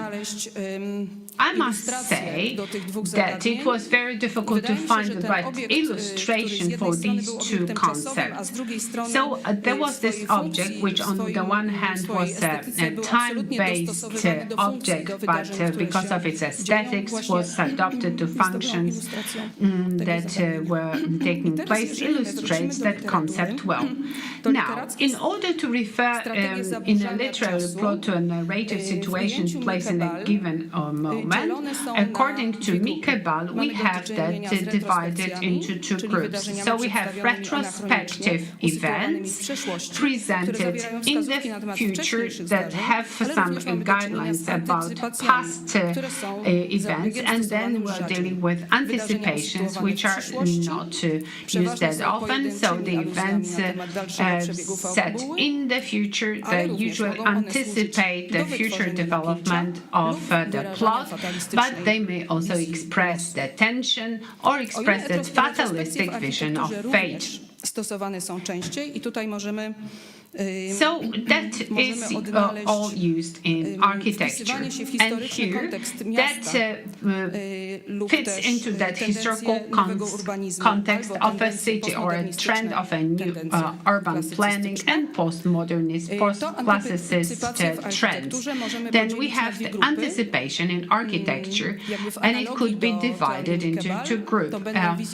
So the visions of a bright future or fatalistic visions. So let me move on to that vision of a bright future.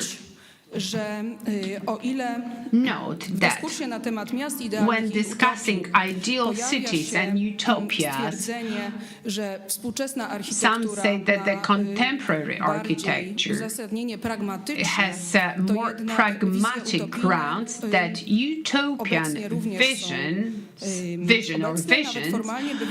do exist and do occur, and they might bear some resemblance to the historical vision, but some of them, many of them, they have this speculative dimension and go through the boundaries of that vision.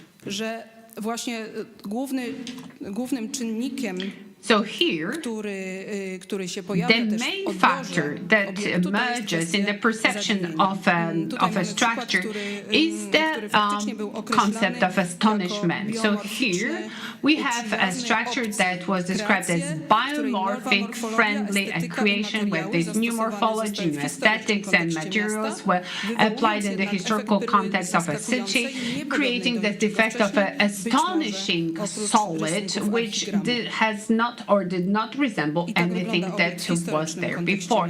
So that's the object in the historical context of the city, within the dimensions of the medium-sized development, and its structure is adjacent to a similar but different solid. And then we have this transforming illumination. So with changing over time, we may have this narration of an institution of culture. So for example, this one is an example of Alpen Town Hall by Erik Egerhard. So again, that is to reflect a rapidly developing region in the Netherlands. It is a ship resembling solid, and then we have sharp angles. So this one can be described as a fast architecture when we use Shinataka Matsu's concept. So that cannot be achieved in different ways. So that type of architecture has very limited detail, and in this object, variable changing images do not support that message. So we have that introduction of these changes through forms and architectural detail. Then we have Lyon's Musée de Confluence. On the one hand, it is designed by Kopp Himmelbau, refers to the future through the ideas used in the sense that is intended to be the building of a museum facility in which the present and the future, the known and the still unknown, are conceived as a spatial arrangement trying to spur public curiosity. Technology plays an important role in this forward-looking project. So we can see that in the complex construction of the building and also in the pro-environmental solutions applied. So, for example, here the architecture, the design shows architectural strategies of mutations of forms, penetrations, deformations, breakdowns, and variabilities. These new geometries were applied, and it's ristic in kind, the tension and vibration of that structure could be achieved through the progress, and it reflects movement and forces that affect the matter, as in Bernini's sculpture Saint Teresa's Ecstasy of Saint Teresa.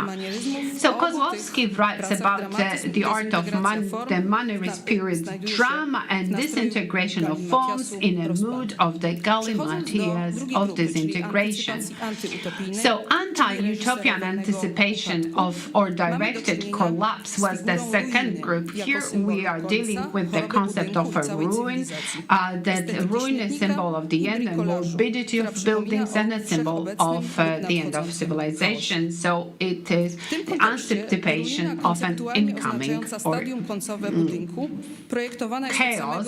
In this context, the ruin conceptually signifying the final stage of the building by design from its very beginning disrupts the linearity of time by transforming it from a vector into a spiral.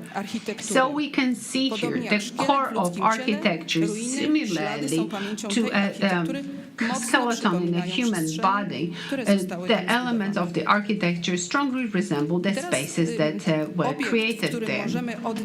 So the structure that reflects the metaphorical reference to the ruin is a wrapper by Eric Owen Moss in Los Angeles. It's an office building in the Culver City neighborhood. Its tall structure was provided with the exoskeleton, a construction on reinforced concrete strips running irregularly around the building and joined on one side by the sculptural staircase. The ruin effect is created by the concrete mass around the glass block of the office building, formed with different densities. And then again, that is even more emphasized with the row of window-like concept. Natomiast obiekt stoi od strony drogi kołowej i torów na żelbetowym postumencie. That building is located on the side of a road and railway, stands on a reinforced concrete pedestal. It is an irregular mass again, separates upper floors from the foundation, and that is an anti-seismic effect. Then we have a pterodactyl by the same studio, architectural office, also located in the same location. Then the structure housing the offices and united with the multi-level parking lot has a form pretending to be a giant beams which most clad in a zinc sheeting and dropped it onto the parking structure. So according to the architect, that was the conceptual podium of the building with a functional, economical and rational design. The catastrophic effect of the entire concept is enhanced by forming parts of its slabs as sloped so that they appear to bend after the wave. And then the 9 beam boxes which are connected vertically and horizontally, and they seem to glue together with the glass facade. They were drawn by Moses Studio as early as 1998, but they were considered unsafe, and only with the computer imaging od roku 2012. Completion was made possible starting from 2012. So this building is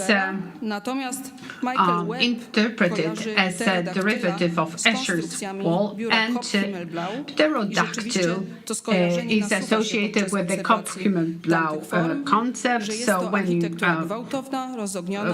called Himmelblau's office, that is a brutal, round, broken, colorful, live or dead architecture.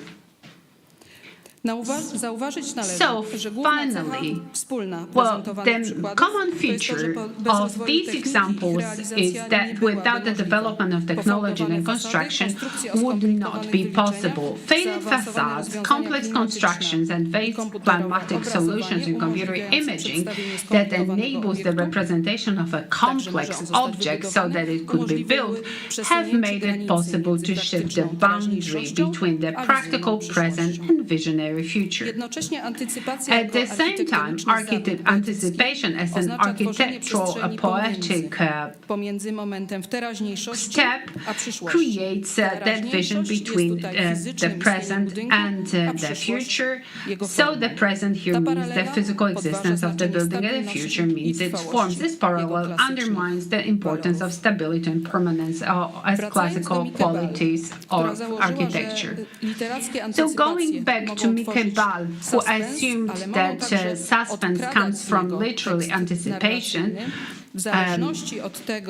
and that all depends on czy są implicytnymi sugestiami, depends on whether they're implicit suggestions or explicit messages. In this context, that space, which is fully defined with every detail, it comes with a theme park with some cultural elements creating that urban message. So it's an urban spectacle, avoiding full saturation of information. So that is to introduce suspense and astonishment. So now, referring back to the thesis of this conference. Ten nowy cel dzieła, którym jest zadziwienie i absolutna nowość, nie jest już związany z purpose of an work of art, astonishment and absolute novelty, is no longer linked to any new social ideas. It is a poor commercialization intended to please a new mass audience, uneducated but no less demanding in its expectations. Dziękuję bardzo. So you need to look for your own answer here. Thank you very much. Dziękujemy za tę wypowiedź. Thank you very much for this Wydaje presentation. mi się, że przynajmniej dla mnie I believe that, at least from my personal perspective, istotna, ponieważ it is ta very wypowiedź przestrzega valuable. architekta przed It warns architects przygotowywaniem against się do podróży po świecie, being overly prepared której to podróży for the chciałby journey coś around the zobaczyć. world, that Ponieważ they architekt, that they want to use to learn something. Those of us who studied the history of architecture, who study contemporary architecture, know many of these objects, facilities that have been shown here from many different sources. They know it from discussions, from their own viewing experience. So they do not experience this stunning effect.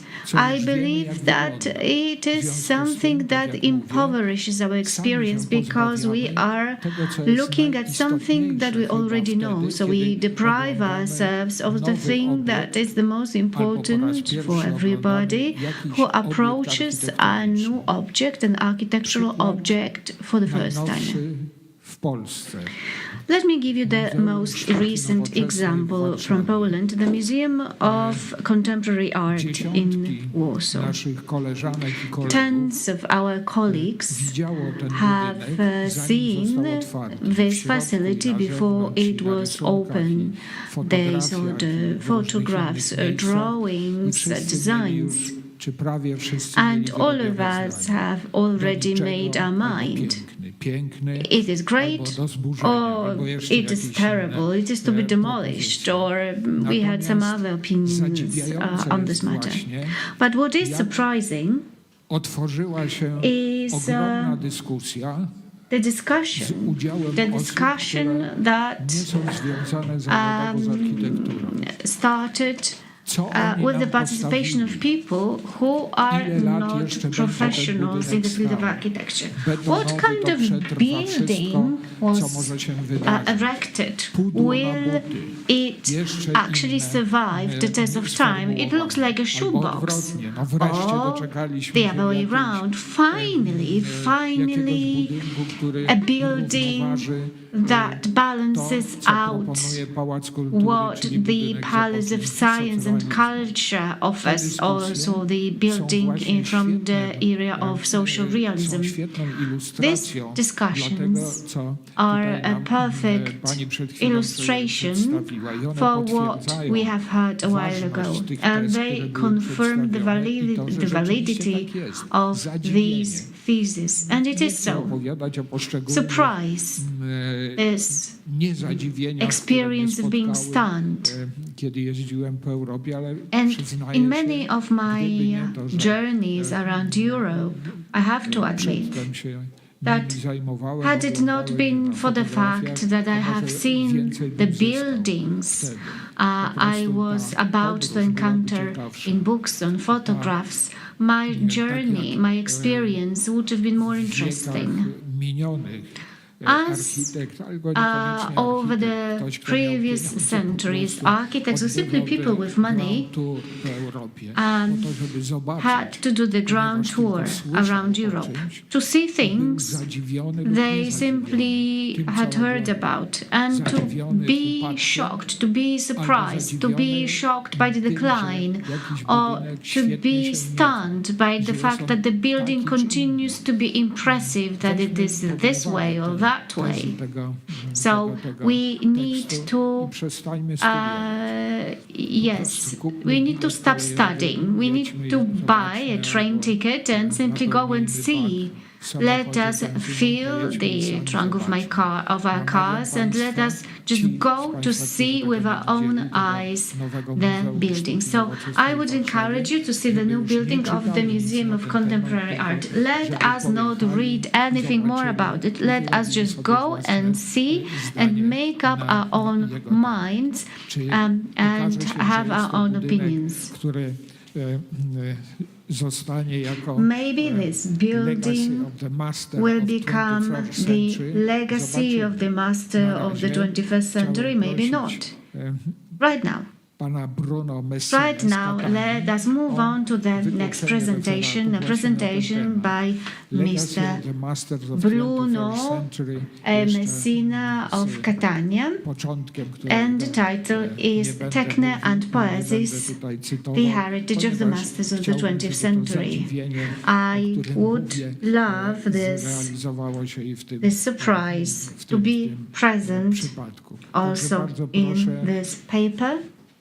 Okay, so now let us move on to the presentation by Mr. Bruno. Thank you to Professor Tomasz Kozłowski for invitation. The theme of my speech is Techne and Poiesis, the legacy of the masters of 20th century. The evolution of technique has always generated new forms. Over time, two fundamental construction archetypes have characterized the history of architecture: the tectonic system of Greek architecture and the masonry system of Roman architecture. Both the Roman masonry system and the Greek tectonic system have represented a fundamental reference for the masters of 20th century.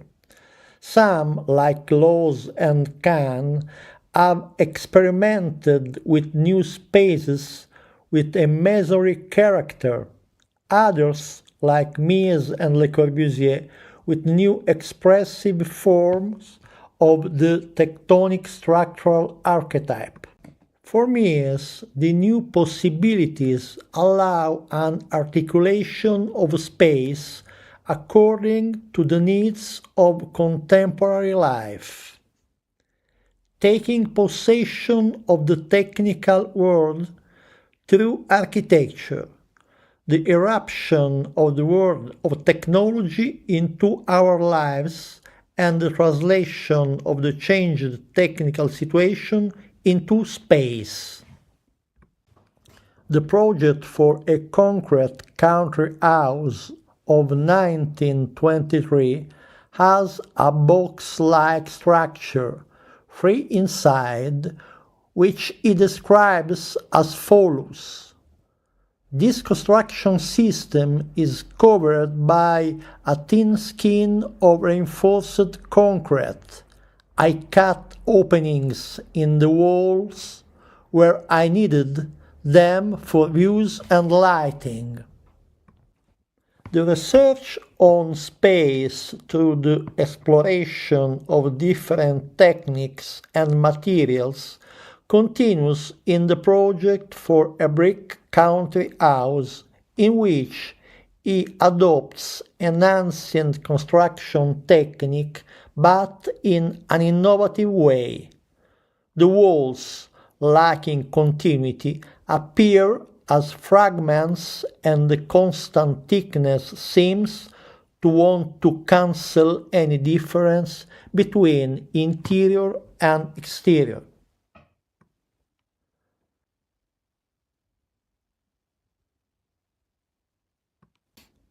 In Mies' work, in general, it's possible to identify two antithetical systems, a block wall system and an tectonic type with an open pavilion. The houses Werner, Urbich, Wolf and Lange Esters are clear examples of a block masonry composition. The Farnsworth house, the Cane and the 50-foot by 50-foot of 1950 are prototypes of frame structure pavilions. that gives a modern form to the idea of the Semperian hut. In the Tugendhat house, the two structural systems coexist. The tectonic inversion is singular. The base part is empty and transparent. The upper part is full and opaque. The coexistence of these two different structural and spatial systems also characterizes, in different forms, the research patient of Le Corbusier. In his work, as Colliero claims, there is a constant reference to two archetypes: the megaron space, the Maison Citroën, a continuous masonry structure, and the sandwich space, the Villa Savoie, a tectonic system with a free plan defined by the compression of the floors. Le Corbusier uses ever-changing techniques and materials, from reinforced concrete to steel, from stone or brick walls to wood and rammed earth, from the masonry idea of beton brut to the tensile structure with ruled surfaces of the Philips Pavilion of 1958, or the steel and glass structure of the Maison de l'Homme in Zurich of 1963. Modernity is now linked to the pursuit of the latest technical discovery, but is the ability to interpret the expressive potential, always new, of a material, of a construction system, archaic or recently discovered. Le Corbusier, through an inventive process, therefore gives materials and techniques a different semantic value. Technique is essentially, for the Swiss master, a condition necessary but not sufficient for architecture. There is therefore no direct and deterministic consequentiality between technological innovation and architecture. The technique doesn't have an autonomous value, but is a tool, a device, functional to the invention of new forms of architectural space. The most authentic nature of architecture is in itself poetic, not technical, as Auguste Perret clarified already in 1924. In a work he wrote, it is necessary to consider the character and the style. The character is the way in which the work responds to its destination. It is the relation between the object and its purpose. The style is the art of using the material of which the work bears witness, and of obtaining the maximum harmony. A locomotive has only character. The Parthenon has character and style. In a few years, today's most beautiful locomotive will be nothing but a pile of scrap metal. The Parthenon will sing forever. I would now like to conclude by quoting a text by Francesco Venezia from 2010 that constitutes a radical criticism of the contemporary condition, of the uncritical and often uselessly flaunted technicality of many of today's architecture. In The Poetic Nature of Architecture, he compares a cell phone, an extraordinary and now irrepressible tool for us, and a brick, a poor material that is 6,000 years old, with which architecture such as the Parthenon, Bramante's Santa Maria delle Grazie, Alberti's Sant'Andrea, or Kant's Capitol in Dhaka were built. The brick is an object that vibrates under the light, whose beauty is the result of its imprecision.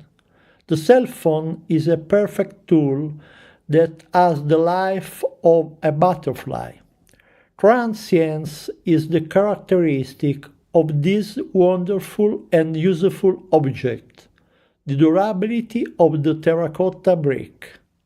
With a paradoxical lucidity, Francesco Venezia captures analogies and distances between technique and architecture.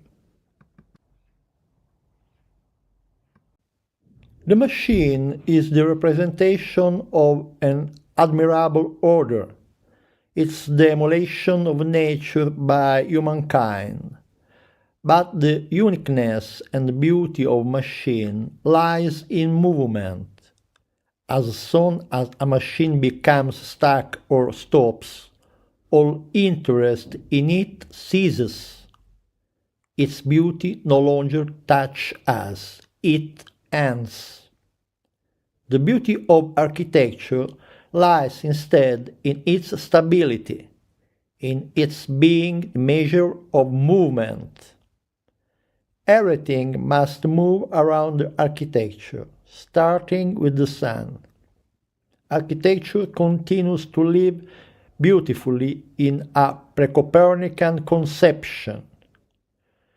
The relationship between immovability and change is manifested when perceiving the passage of time on a building, the shadow, the moisture, the phenomena that reveal the effects of weather. Recently, there has been renewed interest in Leonardo. He is an architect and in design buildings completely omitted the extraordinary experience he had accrued in the world of machinery. He was not tempted, like the avant-garde constructivist, by that repertoire of forms. He drew inspiration from massive Roman and Byzantine buildings. There is one thing, however, that two Leonardos have in common: the predilection for precision, and it is the predilection for precision that is common to the two fields of action, but there is no transfer of form from one to the other. We passed from the infatuation with the heavy machinery to infatuation with the world of software.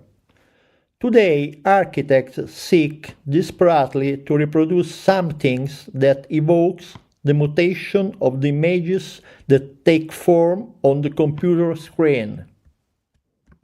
If precision is therefore the foundation of both technique and architecture, their natures are different. That of architecture is poetic in that it's linked to the becoming of nature. That of technique is instrumental. A very current theme that concerns more generally the relationship between man and science, and concerns the future and the very survival of man. Today, the most attentive scientists warn us about the misunderstandings that can derive from the widespread confusion between the poetic intelligence of man and the algorithmic intelligence of the machine.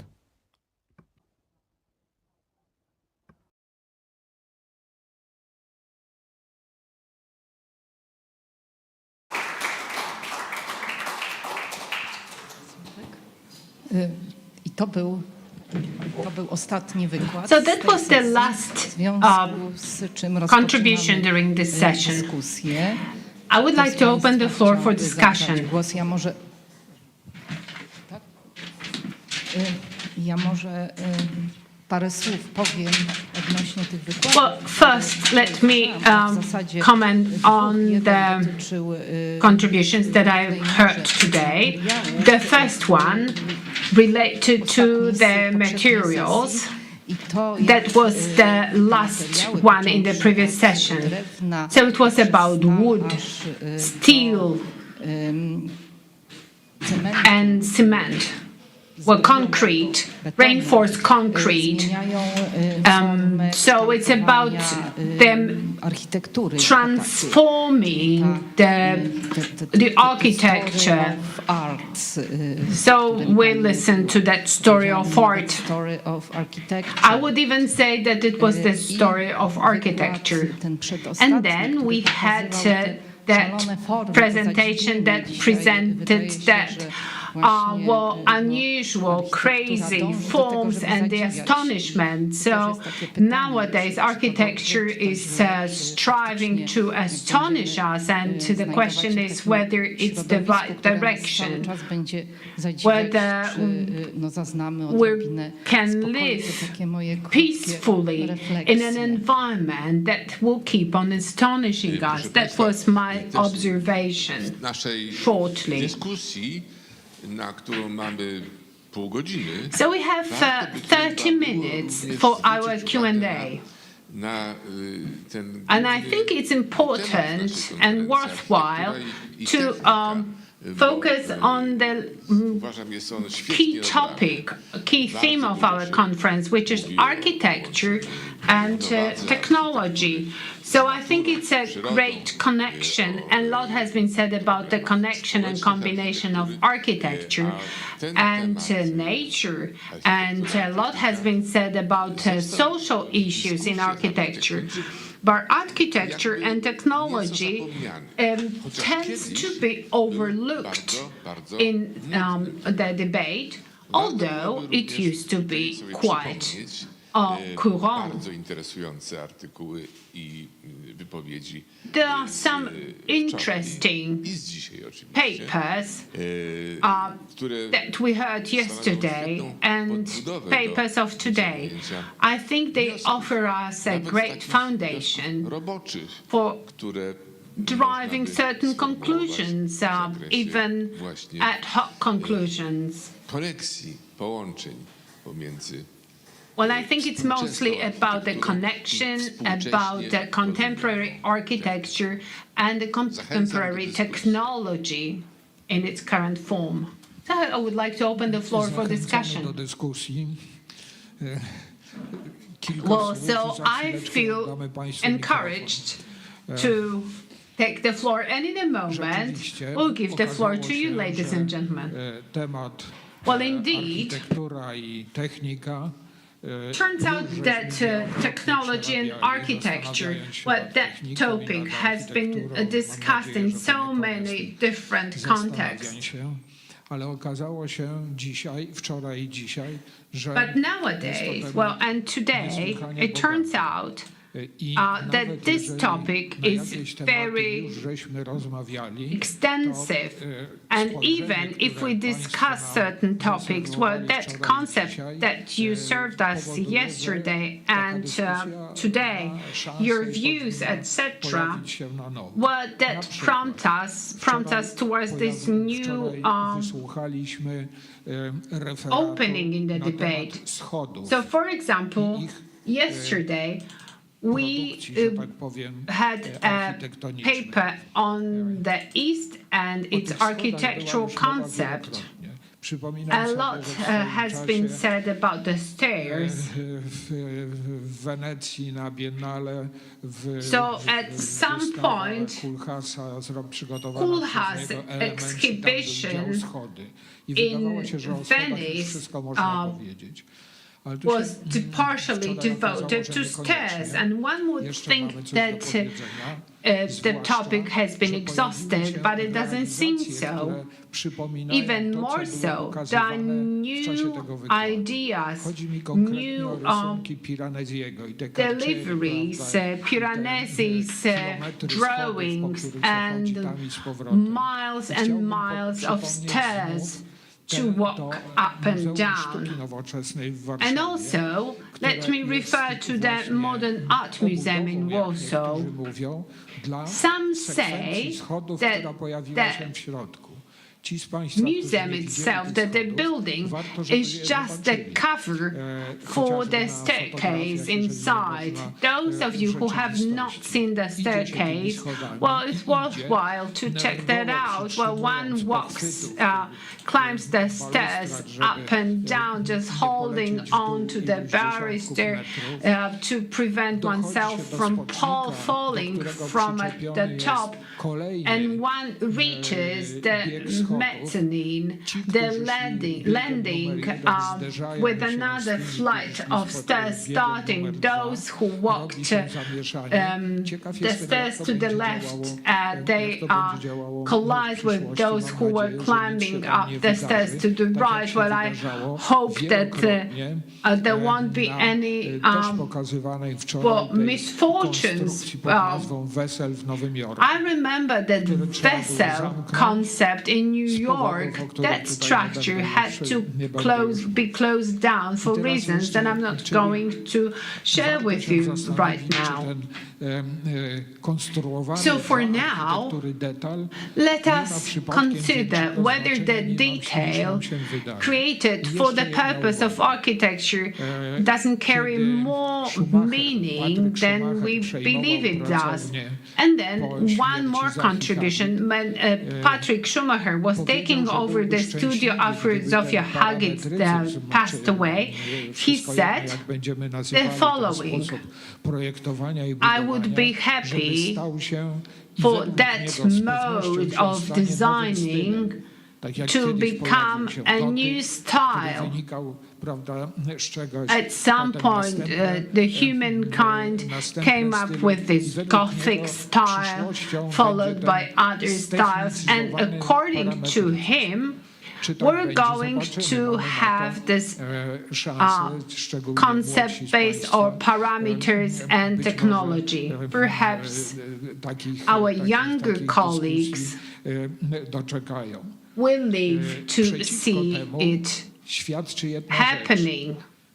Na wspomniane przed chwilą, nie pamiętam, czy chyba na innym biennale. But there is one counter-argument. At another Venice Biennale, there was this presentation of a whole array of small items. Well, in Poland, we have like lunch cookies. Żeby udzielać informacji, mówiły, że and people at that exhibition, when asked what it was, they said, we produce some small items, small elements, and when the client comes and says, well, I like this one, we can turn it into a real live huge building. So it is like a supermarket. You see some products and you can turn it into a real building. In my opinion, this is not the best way to build a new style in architecture, because this way of thinking about architecture ridicules this whole concept, with all due respect to people who worked for the studio. So after our meeting yesterday and today, you may have your own observations, your concepts. So I would like us to take these observations, these concepts with you when going back to your home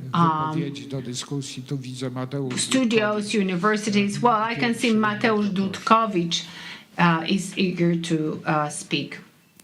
Dziękuję bardzo. Konferencja jak zwykle poruszyła nas do Thank you very much. I believe that, as usual, this conference has inspired a lot of thoughts, a lot of reflections. So let me share with you just a few.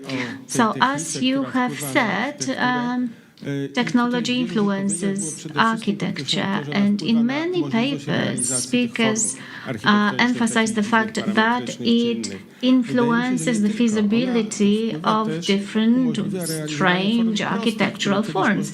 But I don't believe it is so in all cases. Now it allows us to to execute, to create simple forms that could have been created using traditional materials, but now we can provide the users with more comfort. And now I want to refer to the comment that followed presentation by Professor Szpakowska. I believe that in my case, the situation was just the opposite. I prepared myself to see a very well-known box-like building. So we were searching for the building, and it was so small. When I saw the photos, well, it resembled to me the Eiffel Tower. So, well, you can still be stunned and surprised even if you come to see a new object prepared. So, referring to this condition of being surprised or stunned, I believe that it can be both negative and positive. So the example given by the professor is a good testimony to this fact.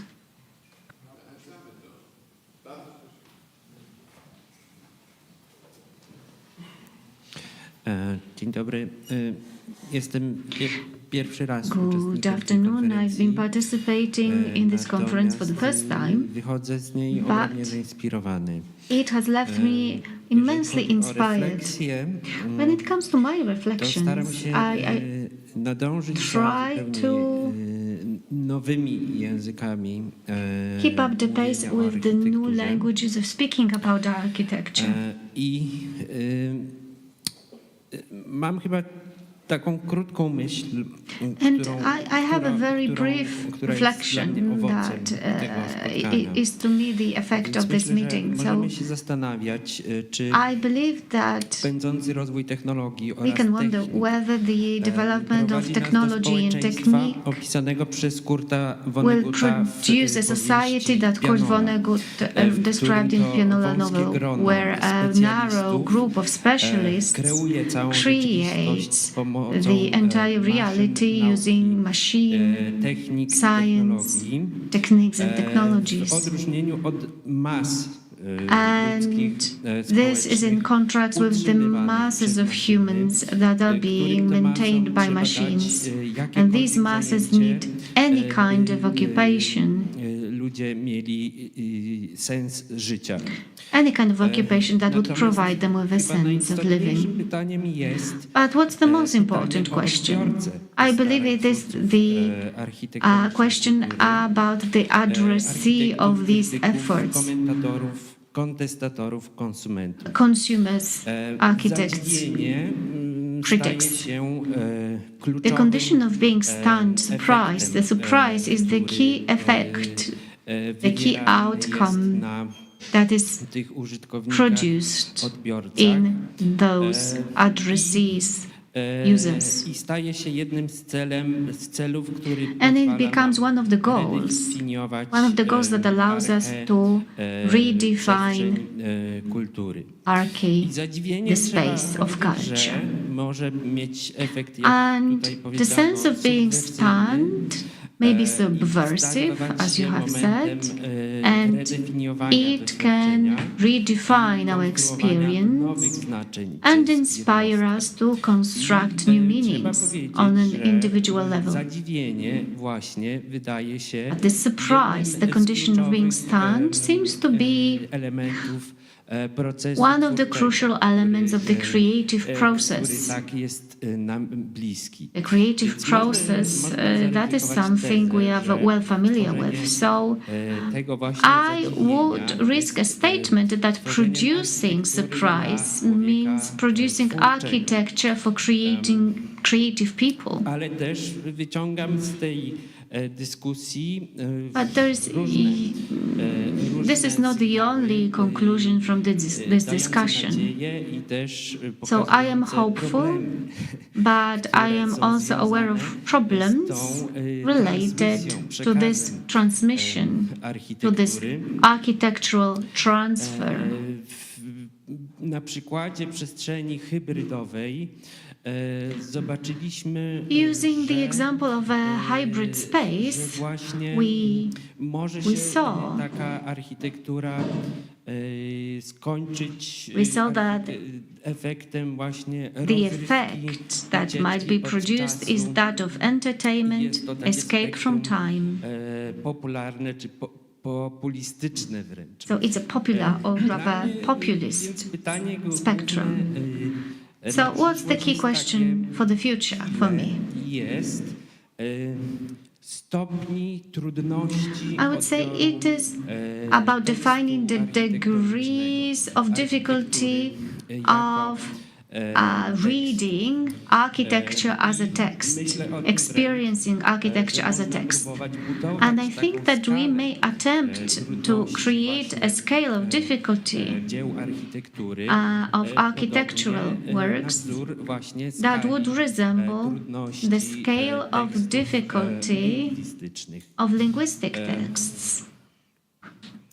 I także myślę o tym, że ta właśnie skala trudności. I also believe that the scale of difficulty in terms of communication is also manifested here at this conference, where we have managed to communicate, even though we speak different languages, Polish, Italian, English.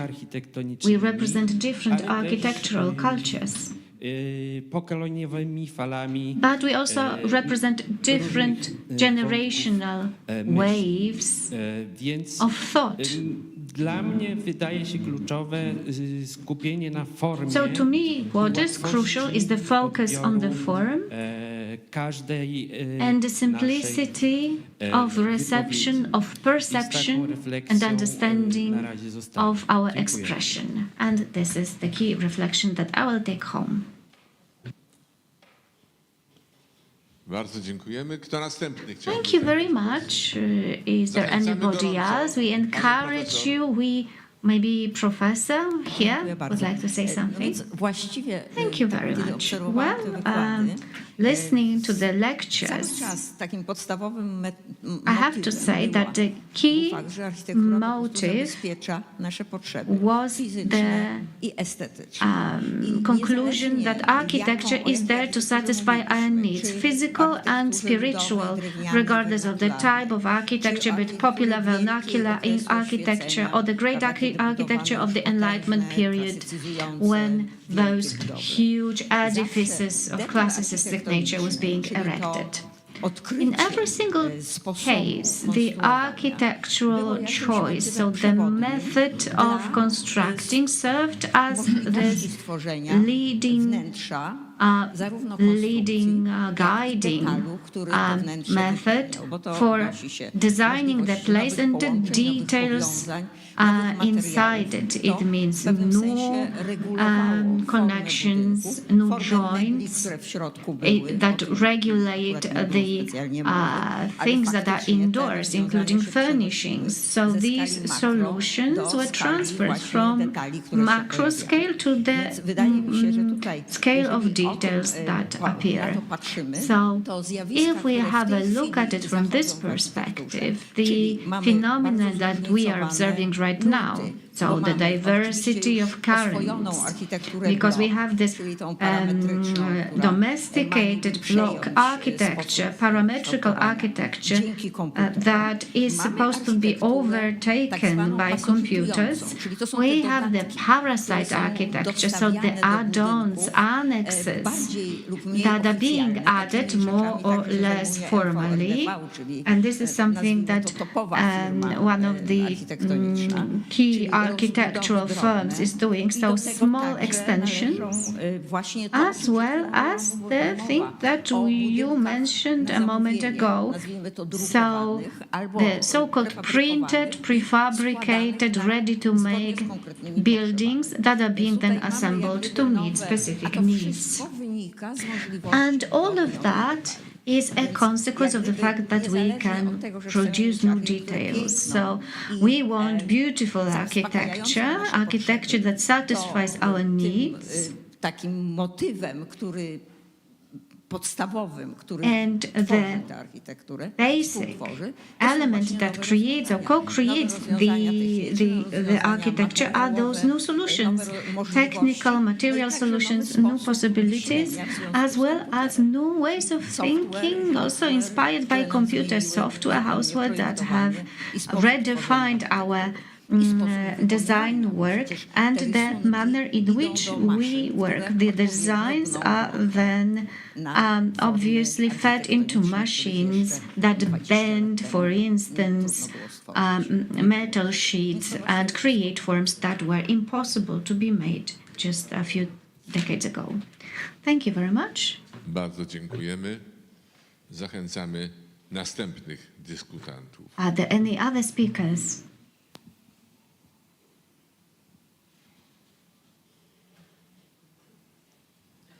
Proszę Państwa, mamy jeszcze 5 minut. We still have 5 minutes, ladies and gentlemen, Do przerwy obiadowej. before we invite you to lunch. Ale jeżeli tutaj Państwo wyrażą But then, of course, na propozycję wcześniejszego if you nieco feel like zamknięcia, to oddaję głos. closing before the scheduled lunchtime, well, I think that your hunger for knowledge has been already satisfied. So we're closing this conference. We're saying goodbye to our online viewers. Czy mogę mówić żarty? Now, may I switch to jokes?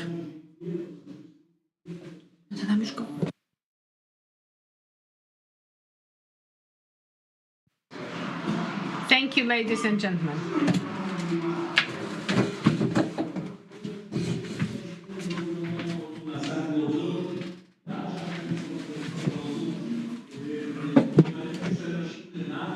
So we are moving the conference to the